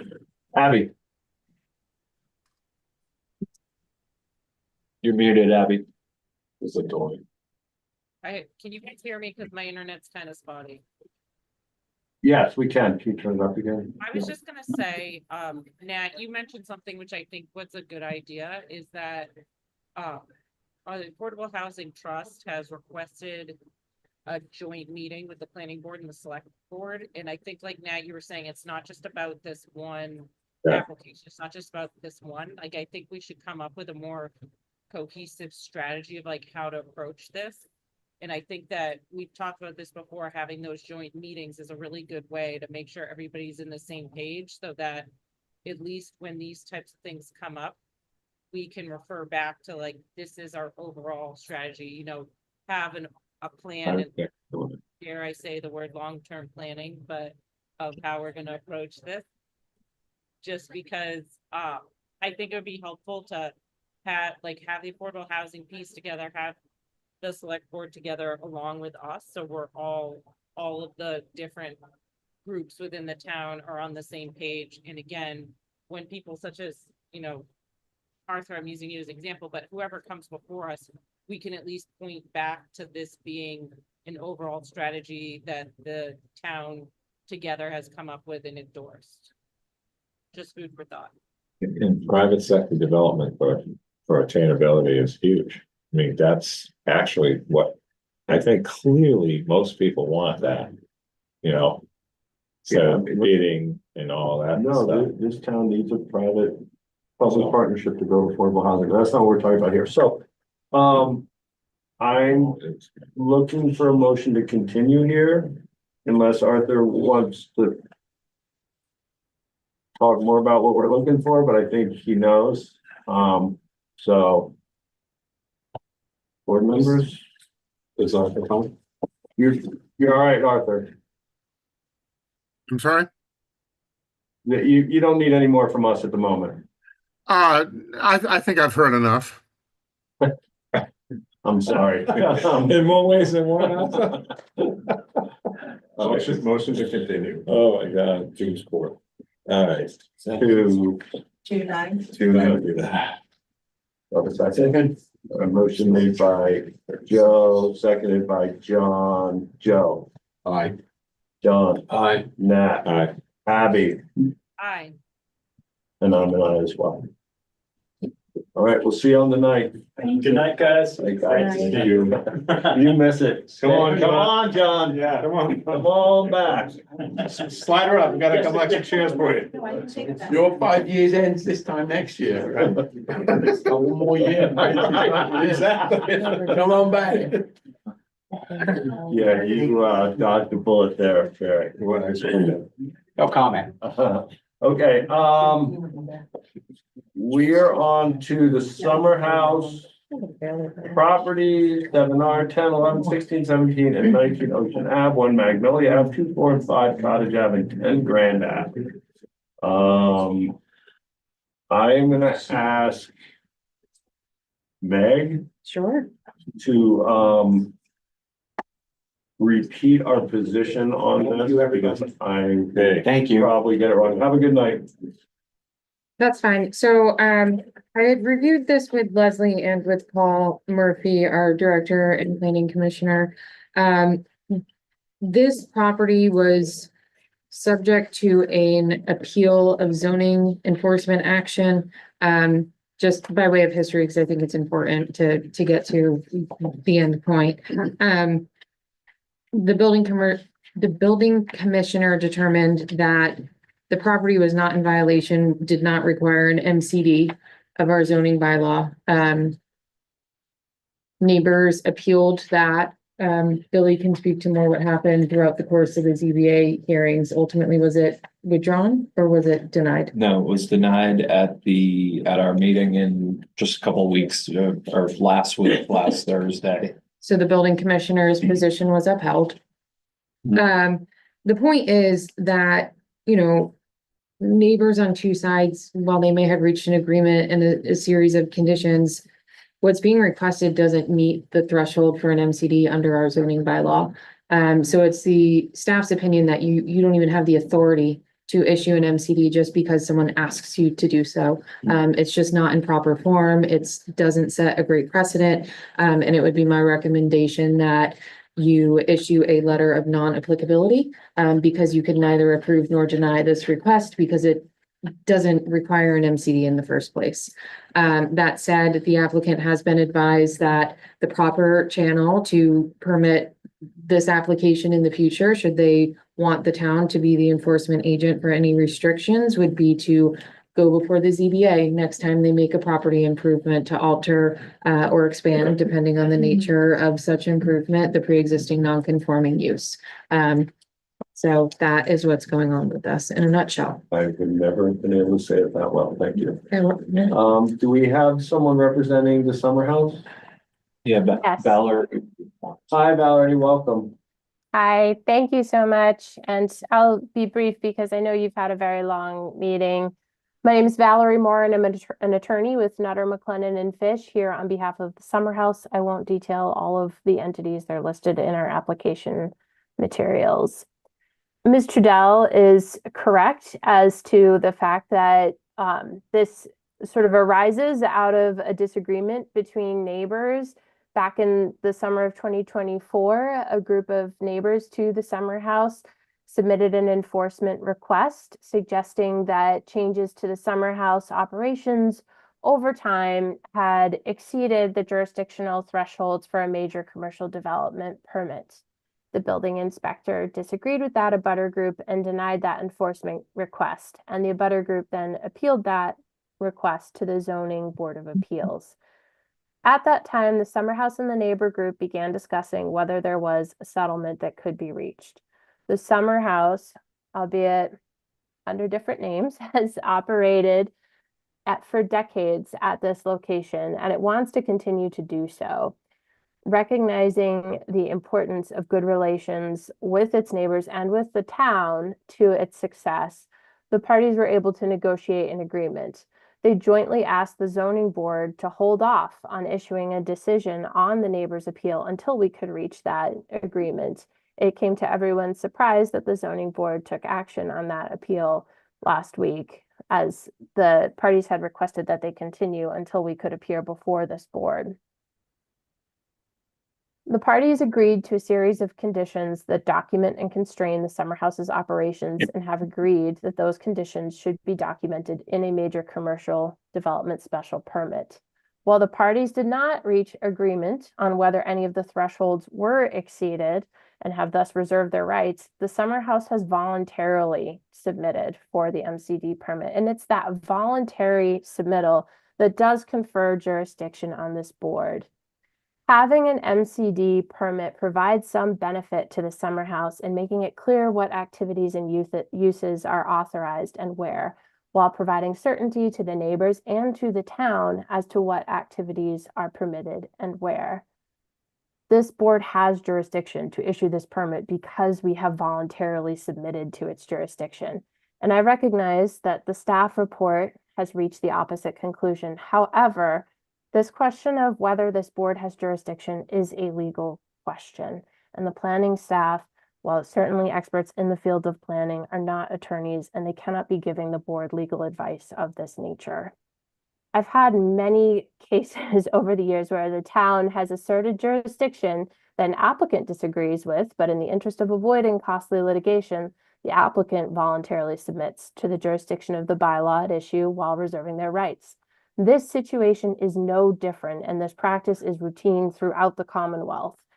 If the board denies the permit solely on jurisdictional grounds, without doubt, there will be an appeal at great and unnecessary expense to the town and its taxpayers, to the Summer House, and to the neighbors. This is a wholly avoidable result because, to be clear, all parties want the board to issue this major commercial development permit with the conditions set forth in the application. The staff report didn't have any substantive comments on the detailed materials in our submittal, including the employee housing plan or any of the other materials. So if the board does have questions on those, we're happy to answer them. We've submitted a site plan together with photographs of the existing conditions, a proposed employee housing plan, copies of our existing licenses and permits, as well as a list of proposed conditions for a permit, which details hours of operation and other operational limits. I want to answer any questions you have about that, and I understand this jurisdictional question is probably not something that's come before you before, so I'm more than happy to discuss it with you. But I do think that the board should consider what the hesitation is about granting something when all parties have agreed to it, and where it really does benefit both the town as well as the Summer House and its surrounding neighbors. This seems like a win for everyone. All right, thank you, Valerie. Meg. We asked for. Do you want a formal opinion from town council? I can put in a request for Yeah, legal I think services that's and have probably the best. an thing to actual do. attorney answer that question. Yeah. Right. Just saying. Can I ask a couple of questions? Honestly, I don't You don't think we wanna talk should about it? discuss this until we know for sure whether Okay. this is in our purview. I don't wanna go down that road until we can be positive. I just don't think and because if it ends up in our purview and we say something, I just think that we should hold off. We'll continue this till next month. We'll get legal, we'll get town councils, town council, we'll get town council's opinion and then we'll move forward on the appropriate path. Do you want to activate Abby though? I think you need to. Procedural, you need to Yes, activate Abby yes, because yeah, and you should anyone probably just. incoming. Too late. Yeah, too late. Too late, Okay. you put it. Yeah, no, I'm sorry. Abby, are you on? Yes. Abby, you're gonna be tagged on this. Right. Barry's gonna sit through this one, but he's non-voting. I'm on. Well, sit this today. I'm gonna but sit yeah, through today, And you'll be but I gone. understand what. Unfortunately, yes. So she doesn't have to mull it in. Yeah. Yeah. No, I completely understand that. I'm gonna wait till you're done, but I do want to comment before you move on to the next stage. Oh, okay, you wanna comment before we Stage of what? continue? Of this application? Yeah, Okay. absolutely. Oh, Okay. Do you want, before we continue it, you wanna say something, like right now? Right, because you want to continue it, right? And I understand, too, but I don't know. I'm getting- I understand respectfully. When you're done, I think we're done. no, thank you. I was getting a little interrupted, that's all. Okay. So anyways, let me try again. Okay. All right. I understand how an attorney can plead the case and would like another attorney to weigh in on it at this point, and that is the battle of the attorneys. But I think you have before you an incredibly competent staff who deals with things on legal issues, as well as building inspector, Paul, who again knows and understands the lay of the law as well too.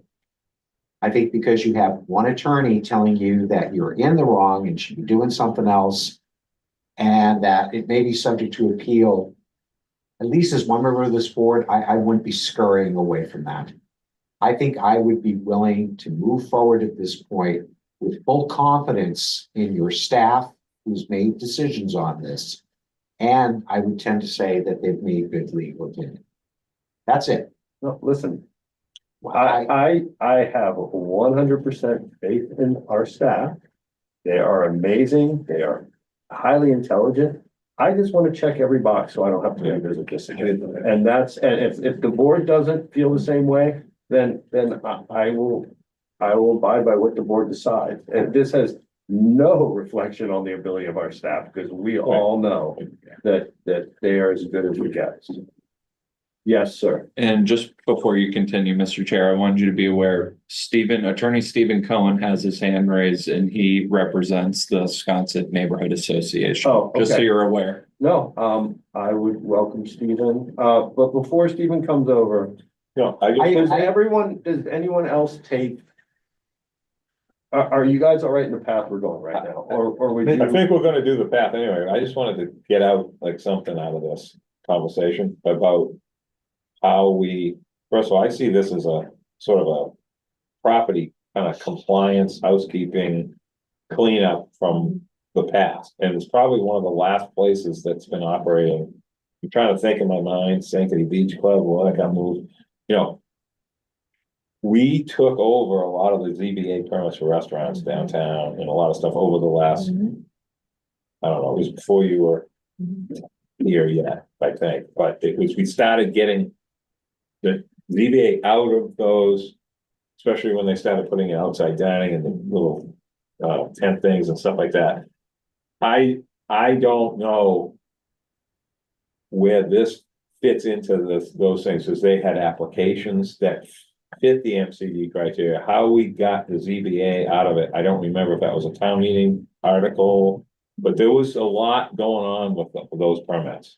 I just can't give you the total picture.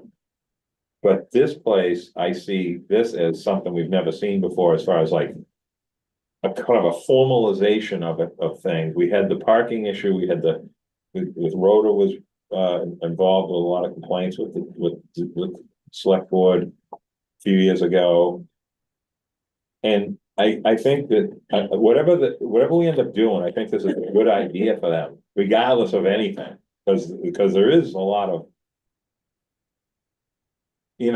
new blood out there, different people have different mindsets, and this property isn't going anywhere, and I think it does need to get some kind of formalization, regardless of what the opinion is. So. I'm gonna go back. Yeah, thank you. I think we've already had too much discussion on this before Well, I think we want to make sure that everyone needs to be comfortable in going to council. I mean, and so we need to understand that. In my opinion, it's not our job as a board to weigh in to disputes amongst the butters. And in an effort to get us to be the ones to enforce private deed restrictions. I don't think that's what we exist to do. My opinion, Barry. No, that's okay. I think Mr. Kipner's correct. I think if I were in your position right now, I would encourage the board not to take any additional testimony at this point. Move this to town council, get an opinion from them, and then you can enter in depending upon the final decision. The deeper you go down this rabbit hole right now, the more problems, the more problematic it could be. I feel like With in all deference to anyone else who wants to be I out think there. it's unadvisable to let I- Mr. Cohen. I do, I personally do. I mean, I could be wrong, but I would certainly cross-check it with staff, but all of a sudden, you're entering into the territory of, okay, staff is telling you should be not entertained by this board with letter of non-applicability. You've heard from the attorney who argued against it, okay. But now as you're beginning to take more testimony at this point, you're almost opening the door again toward, oh, you are leaning in that decision. That's why. Yeah, I agree. This attorney is the same attorney that is bringing this forward to us. I understand. No, that. I want to just understand the Yeah. playing field. So Yeah. then if that's the case, then I agree. Yeah, Ms. Moore is Okay, that yeah, represents the applicant, And not no, the no neighbors. disrespect to Mr. Cohen, Yeah. because I would love to see him back on our screen talking to us. We all miss him very much. But Yes, I think that we're gonna take a time out on this and we're gonna wait for town council. Okay, so with that said, it is a public hearing, but we're just gonna continue this on. So I would entertain a motion. To continue to, is June 9th, okay? Or assuming.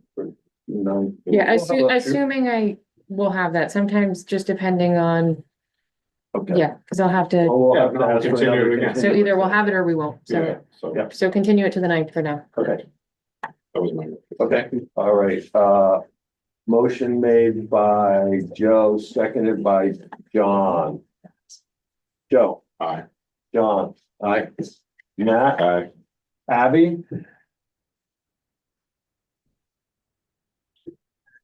I'm sorry. But Barry's not gonna. the he's best still- thing for me, you do have 5 members sitting on your board Yeah. at this point. I would, as much as you will activate Abby into the system and she's here, that's good. So, I but you still can vote think, I now. think you should call on me, and I'm going to tell you right now, I will recuse Okay, to keep the slate as Okay. clear as possible. okay, All right, all right, and so then we don't have Abby vote. I don't think that, now Okay. all of a sudden you made your So 4 to 6. you would abstain. You Abstain or recuse, yes. So I'll abstain. Thank you. Okay, That's the. and Abby's sitting but isn't voting on there. Is Yes. She will be Well, officially activated the 9th. that- Okay. Correct. Perfect, okay, But she was here. so Barry and I'm an I.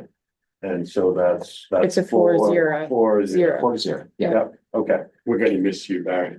we are Thank gonna you. miss you, Barry. Okay, Sorry. all right, we will see, we'll see everyone back on the 9th on that one, thank you. Thank you. Okay, we're on to 36 Tennessee LLC, 36 Tennessee Ave, Mr. Santos. I join you up here? Yes, Please. please. Is that appropriate? Okay, thank Oh you. my God, how dare you? I don't know if I like this air conditioning. It's Yeah, great. It's awful cold up here. Do you want to switch spots? No, There you go. It's not bad over here. Over now here. you're right in the line. That's not the place to sit. I'm just gonna say that. At least it's quiet. All right, So that last Welcome. one was like. welcome, Paul. Thank you. For the record, Paul Santos with Nantucket Surveyors on behalf of the property owner 36 Tennessee LLC. This is an application pursuant to 139.7A definitions and 139.30 special permits, where an applicant proposes to move a portion of the existing dwelling from map 59-479 to map 59-4 parcel 75 to repurpose and to be used as an accessory structure or a garage to 36 Tennessee Avenue. The plan that you see before you is highlighted in yellow there is currently an approval for a demo and partial move off from the HDC for the area that you see in yellow to repurpose a portion of the existing house and move it to this particular property here. The property itself is all owned by 36 Tennessee LLC. It's historically been used kind of as one parcel of land, but it is bisected by a paper road known as Oklahoma Avenue, which runs. I'm not seeing that, which runs between the front portion and the back portion. Lots 49 and 50 are fronting on Tennessee Avenue, and the back portion is fronting on Oklahoma Avenue. Again, it's a registered piece of land. It is under common ownership. There's always been a bit of confusion here because when you look at the assessor's map, you'll notice that the parcel here, which is listed as Patience Killen 59,475, is actually on the assessor's map, encompasses this whole front area. It's drawn incorrectly. Yeah, I don't know why this one is not. So this front parcel here, when you look at the assessor's map, is entirely shown as being owned by Patience Killen. But this is actually all 36 Tennessee. There was an existing structure built here in 1975. Septic system is located on the front here, and we have a variance to cross Oklahoma Avenue from the Board of Health that was historically issued when the home was built. So I did, upon doing this application, I submitted an abutters list for both the Patience Killen property and that one, just to be safe. But when you look at Billy, the assessor's map, is that in there somewhere? I don't know if you have. That's part of my application or not. Which assessor's map? Hang on, I'll go up. Either one, yeah. Isn't that image, hold on, go back 1 second. That one, you don't want to look at that. That's not the right. Okay. That threw me for a loop when I first opened it the other day. I was like. I kept on closing it because I thought I was doing the same thing. It's in the packet, Billy. If you keep going down. I'll keep going down. Yeah, just keep going down. It doesn't matter either one. It's just gonna keep going down. It'll be right there.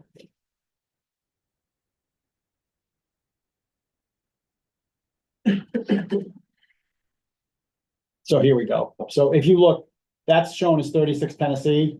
This is shown as 34, and this is shown as being all owned by Patience Killen, but it's not. The property line is here.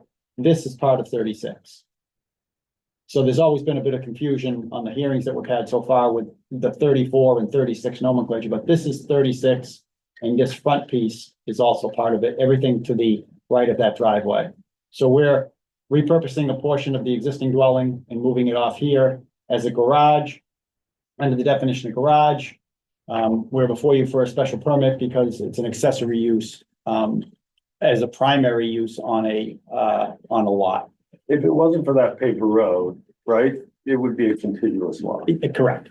And quite honestly, under the derelict fee statute, we actually have ownership to the center, but it is subject to the rights of others. That the beauty of the yard sale program was the town would come in, wipe away everyone's rights and then deed these properties back. Right. We are looking at potentially abandoning that and merging it in, but for all practical purposes, it's always been used. Is that particular And parcel. there's septics over there too. The correct? septic is over here. Well, yeah, the septic is up in the front. Yeah. The site plan that you have before you, I have, that has been approved. I have a valid order of conditions that I received in April from the Conservation Commission. There is an HDC approval for the move off and move on to this particular piece of property. So all those permits are in place. We're here before you tonight simply to validate a garage on a piece of property to be used as a primary use. The conditions listed that staff recommends, which the proposed garage is substantial conformance with the plan entitled Special Permit Site Plan. And attached here too, the garage shall not be used for commercial purposes or rented to other persons. Use of the garage is limited to the property owner at 36 Tennessee Avenue. And that's what the intent is. You could just add in no. You have to keep saying that now. Just around things stuff. Yeah, right, no dwelling or no, or something. You could convert it to a dwelling. That's the whole point. Oh, they can. Yeah. Okay. It's because it's a garage structure that's either an accessory to a dwelling or it's allowed standalone by special permit. So Okay. if they were to, in the future, go through the proper permitting channels to add a dwelling component, they could do that by right. Any other board members? Anyone in the public? Yes, we have Bruce Mandel. And Bruce, you are unmuted. Welcome, Bruce. Thank you very much, Mr. Chairman, other members of the planning board, staff. I'm Bruce Mandel. And as I mentioned in the letter I sent to you, I'm representing the Nantucket Community Application Review Group. Rather than have 8 comments, we've converged into one. Excuse my raspy voice from chemo, but it's the best I can do tonight. We can hear you fine. Thanks. The applicant, 36 Tennessee, seeks a special permit to relocate an existing 100-year-old historically designated house structure to an abutting property for the purpose of conveying it into a residential garage. I would note that there are no plans in the packet for public review showing how this conversion is to be accomplished. Please show page 5 of 17 if you can. Just go up one. There you go. These 2 photos show the 100-year-old residential structure. It is the larger of 3 structures. There's a small structure on the left and the right that are being demolished, and that residential cottage is what's going to be relocated. The plans previously submitted to the HDC and the Concom show that 100-year-old historically designated Nantucket cottage type structure shown as a proposed barn being placed on 34 Tennessee. That proposed barn has now been redesignated as being converted into a residential garage. Let's see page 3 of 17, please.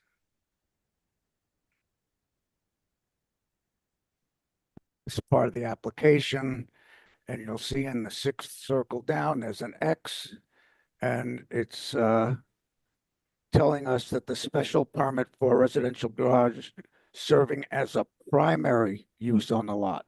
Note the word primary. The development is in a VR zone, but Code Section 139.15, which is not mentioned in the application, states in a VR zone, residential garages are an accessory use, not a primary use. It's an important distinction.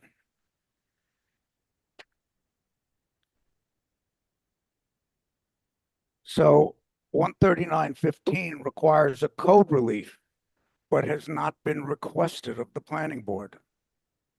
The application shows Nantucket surveyors as the engineers, did a nice job. However, no plans are submitted in the packet to the HDC or the Concom that show the current plans being submitted for a special permit. Those plans that were submitted and reviewed and approved by HDC and Concom clearly indicate the site of a proposed barn. And I want you to note that the site of this proposed garage lies between the 100-foot IVW buffer, that's the inland vegetated wetland buffer, and the 50-foot no-build line. So they're seeking a permit from planning board to build a house, or I'm sorry, a garage, a house converted into a garage in a place that nothing is supposed to be built, even though the Concom did not catch it, much to our chagrin. There are other locations on the development property that don't require this problematic location. Please see page 10 of 17.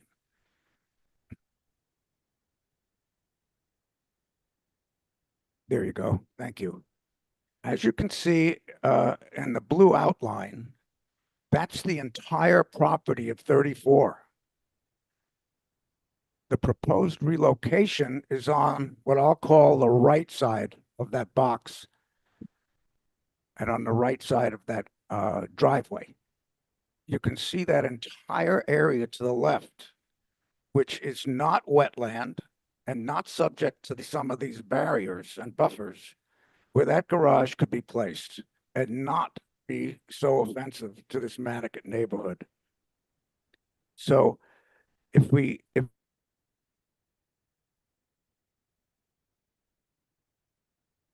Bruce, you, all of a sudden got muted, Bruce. Oh. I'm sorry, I let go of the tab. Oh, I'm sorry. 317, please. Page 17? 3 of 17. Third page.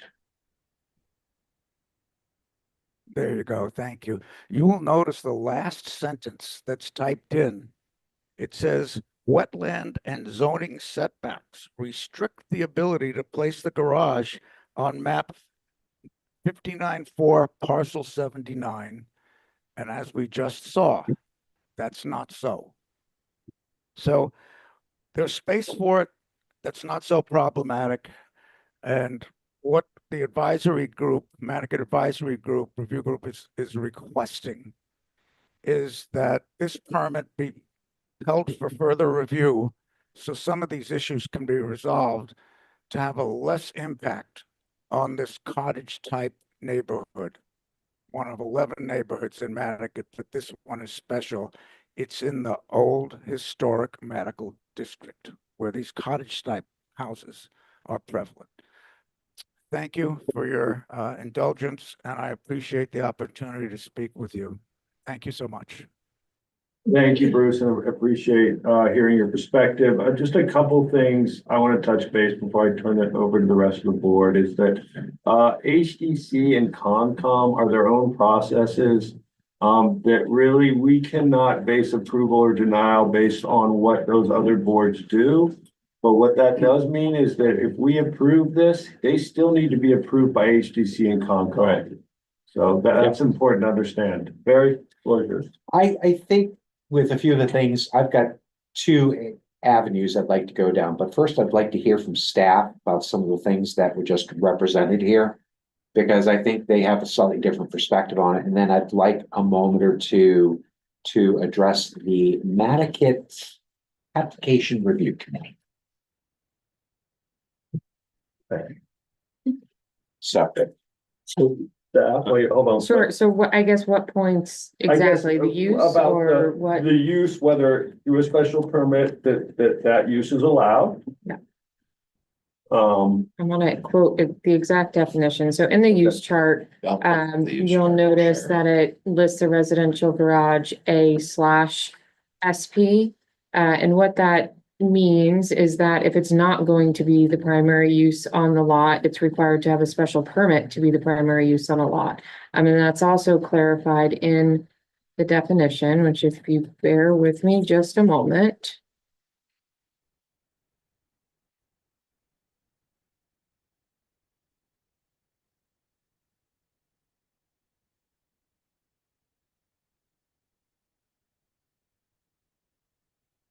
At the end of the definition of garage, which really pertains more to the structure itself, it says the planning board shall be the special permit granting authority for residential garages serving as a primary use on a lot.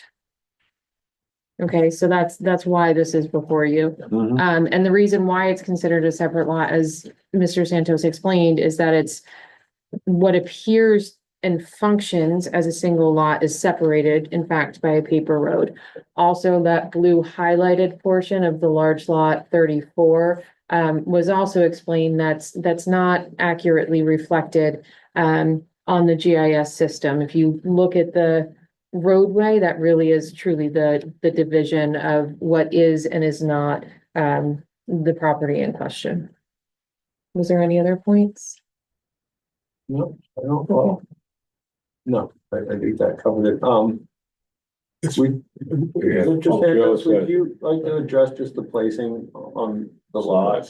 Sure, and I'm happy to provide Bruce with an approved order of conditions. Yeah. That meets all of their regulations, and the approved HDC approval showing this as a garage. Initial plans did show a barn, but they were supplemented, and this plan that you have before you is derived from an approved HDC approval and a valid order of conditions. Thank you. And then with regard to the placement, like Yeah. the confusion about when we're talking about the wetlands restrict the area, I did list 79, which is the 36. Can you put that back up? As the area that has the wetland Go with the restriction. box. So in my application, the second portion, when it says, wetland and zoning setbacks restrict the ability to place the garage on map 59-479. That's 59-479, not this one. Bruce has said it said 70, the 75, but that's not 75. And if you'll notice here, even to the left of that, everything to the left of that driveway is wetland.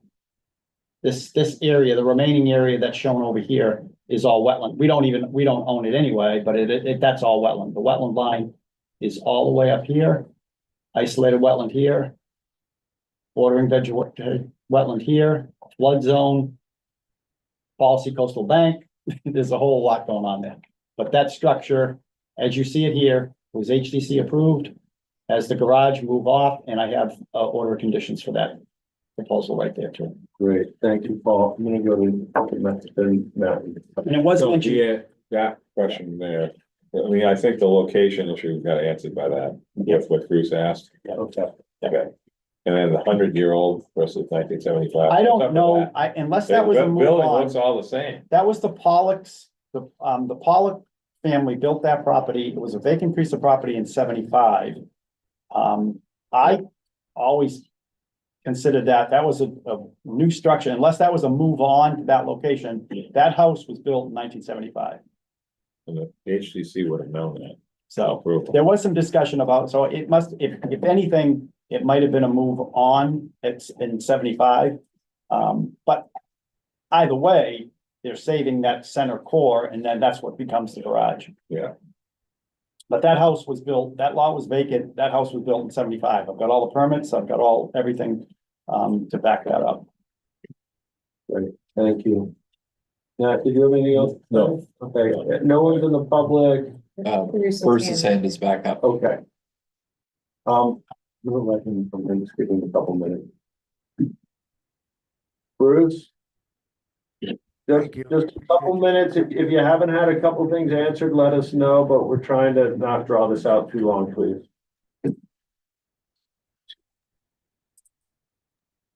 Thank you. I appreciate your comments about the HDC and the Concom. Of course, the HDC is not concerned with wetlands.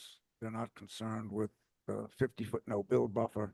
They're just concerned with what the structure looks like from a public way. The Concom, however, should have picked up the fact that this structure is being placed between the 100-foot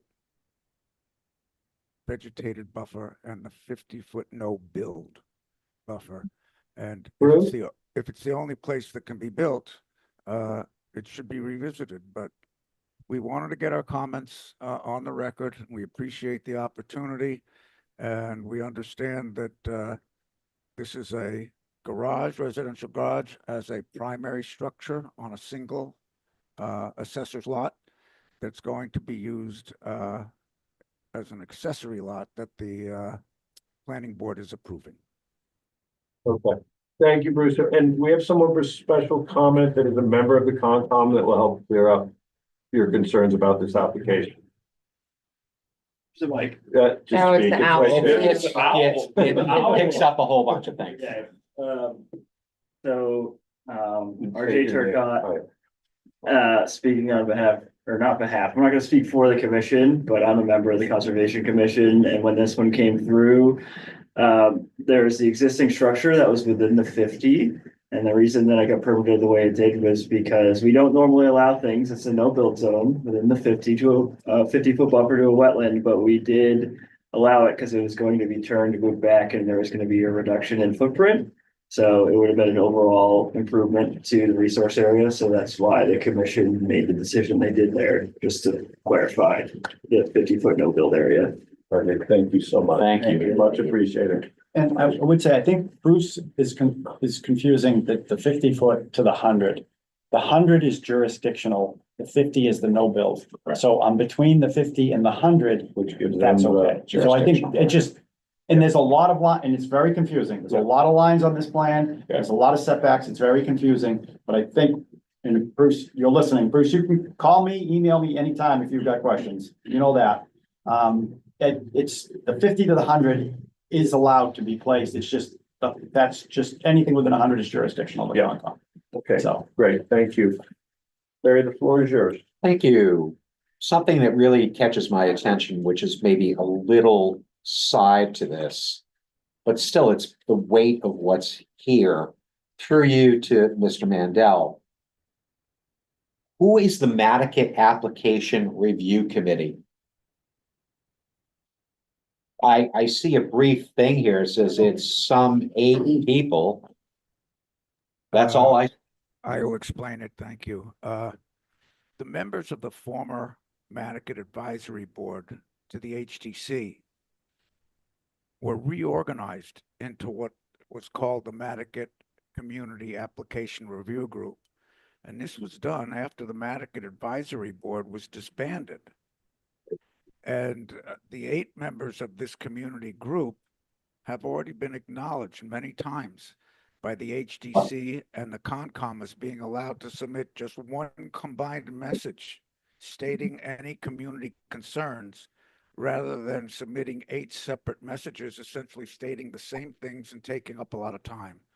So the 8 members are comprised of architects, engineers, developers, lawyers, and neighbors. And I hope that explains what it is. I think it's one person I'd really like to know who those individuals are, but nonetheless, there's no official standing of this Nantucket Application Review Committee to the town in any way, shape, or form. I mean, I can see why they may consider having 8 people weigh in together as a group. That's fine. But is there some type of official status that I'm missing at this point that's conferred upon this group to be able to talk to and represent the village of Nantucket? We are not representing the voters of Nantucket. Well, yeah, it certainly seems. Excuse me, it's just a group that was formed basically at the request of the HDC to substitute for the disbanded Nantucket Advisory Board, which was an officially appointed group. And it was officially disbanded in controversy. So the HDC still asks when it reviews a Nantucket property or application, I'm sorry, when it reviews a Nantucket application, they still ask, does the Nantucket Community Application Review Group have any comments? So you're right, town, whatever it is, code administration doesn't officially recognize it, even though they have been asked to. It still is an important process in reviewing what's going on in Nantucket and how it's being changed drastically from the low rural nature into basically McMansions and short-term buffer development in the neighborhood. So I don't understand what the concern is. The comments are legitimate. They're not mean-spirited, and they're meant just to represent the views looking at the review application, which, by the way, is kind of incomplete because it doesn't show how you're going to convert that building into a garage. So, you know, we're just community members that are expressing concerns to the planning board. If that's not good enough, so be it. I'm fine with the fact that it's 8 community members, but as I begin to read this and the context that it's put under, and how you're also saying as well too that the HDC has officially blessed this, I have some concerns because it seems like you're taking this and puffing this up into something bigger than what it is and making it look like, for all intent purposes, that you're representing the village of Nantucket. Okay, which is a much far and larger and diverse group of individuals. So HTC can do whatever it wants to do with 8 individuals. The tone of this takes on something different, and it troubles me. troubles me, it troubles me. Mr. Rector, I appreciate your comments. However, it was clear that we're not representing the 700 property owners in Nantucket or the 11 different neighborhoods. We're simply reviewing it. And if there's an issue with the HDC recognizing this committee, perhaps you can take that up with the HDC. And if they no longer feel we should be involved, we'll have to go as 8 individual members during public comment. It accomplished the same thing, but it was just smoother this way. It's just the context in which it was placed. That's all I'm gonna say, and the HDC can do whatever they want. That's their bailiwick. Thank you. Great. Bruce, thank you for your comments. Barry, thank you. Thank you. How would you like to proceed on this, gentlemen?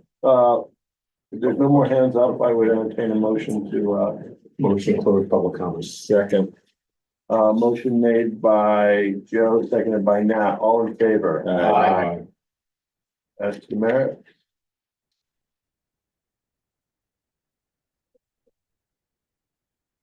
How do we craft the budget for this? Motion to approve the change in the use to primary, is that? Just approve the The application, application is written, application with the findings and conditions. finding that, okay, Mhm. that's my motion. Second. Second. Motion made by Nat, seconded by John. All in favor? Aye.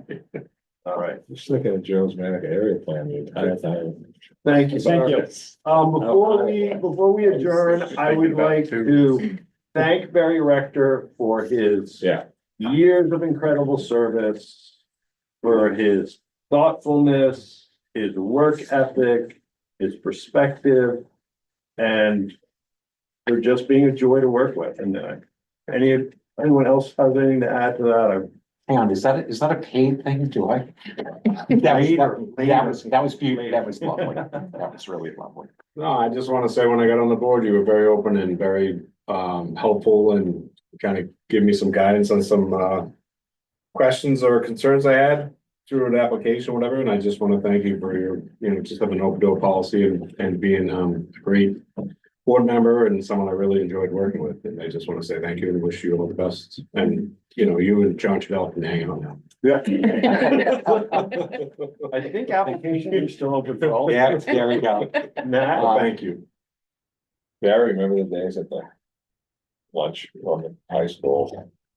I remember the day in the garage. The cassette tape, the garage with that electric heater. Yeah.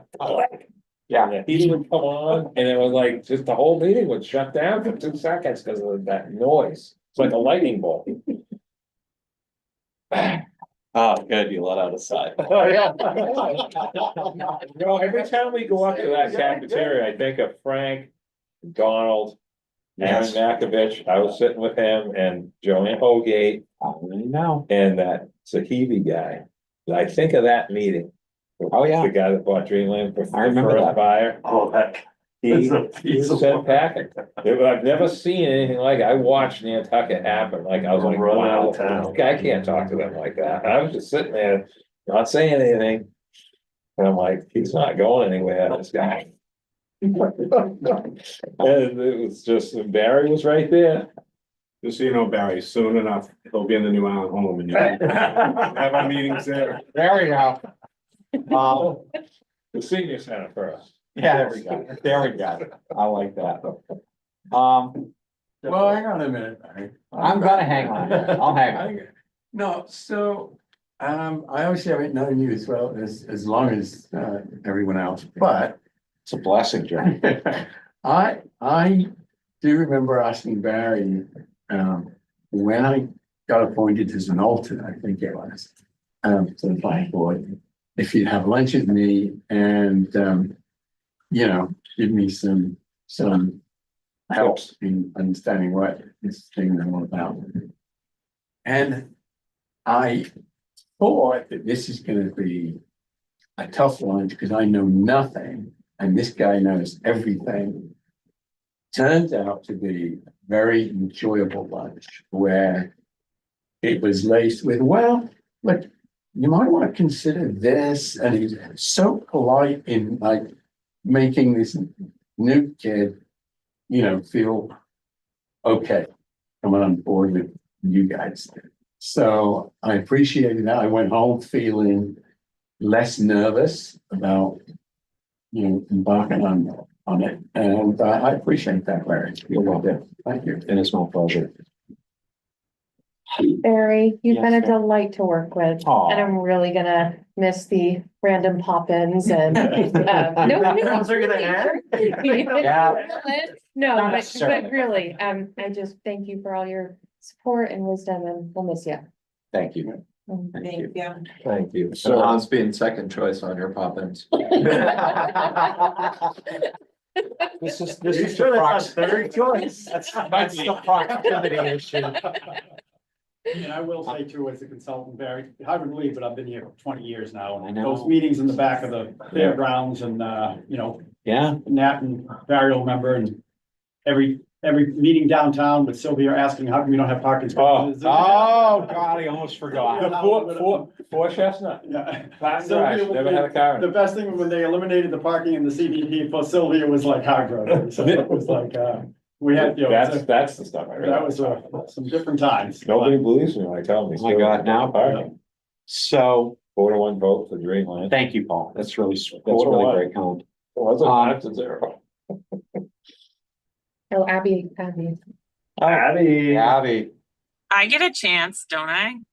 Yeah, you do. yes, you do. How does she do Yes. it? Uh, Steamship internet works No, in your she's car in her now? car. Yeah, you're welcome, guys. Like, this is Nat, this is doing more for the steamship than, has been done in the last couple months. The fact I've been able to vote on multiple things and been able to communicate is great. And we're arriving now, but, Barry, I just want to say thank you for everything. I think Barry, like everyone on the planning board, but has taken the time to help me learn more about planning and, be a part of the planning board. Barry's always been there to answer my questions, available for calls, anything. And, Barry, I really appreciate your, time and energy to mentor me, like I said, as a new person. So thank you so much, and you will definitely be missed. Thank you.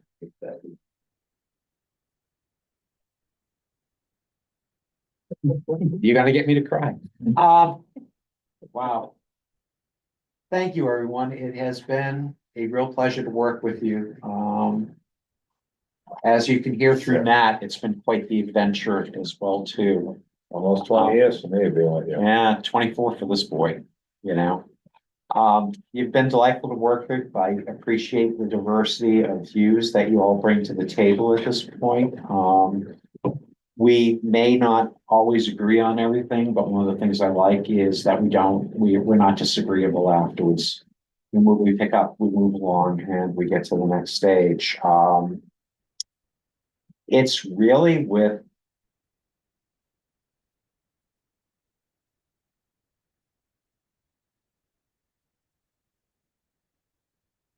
Thank you. Barry, thank you.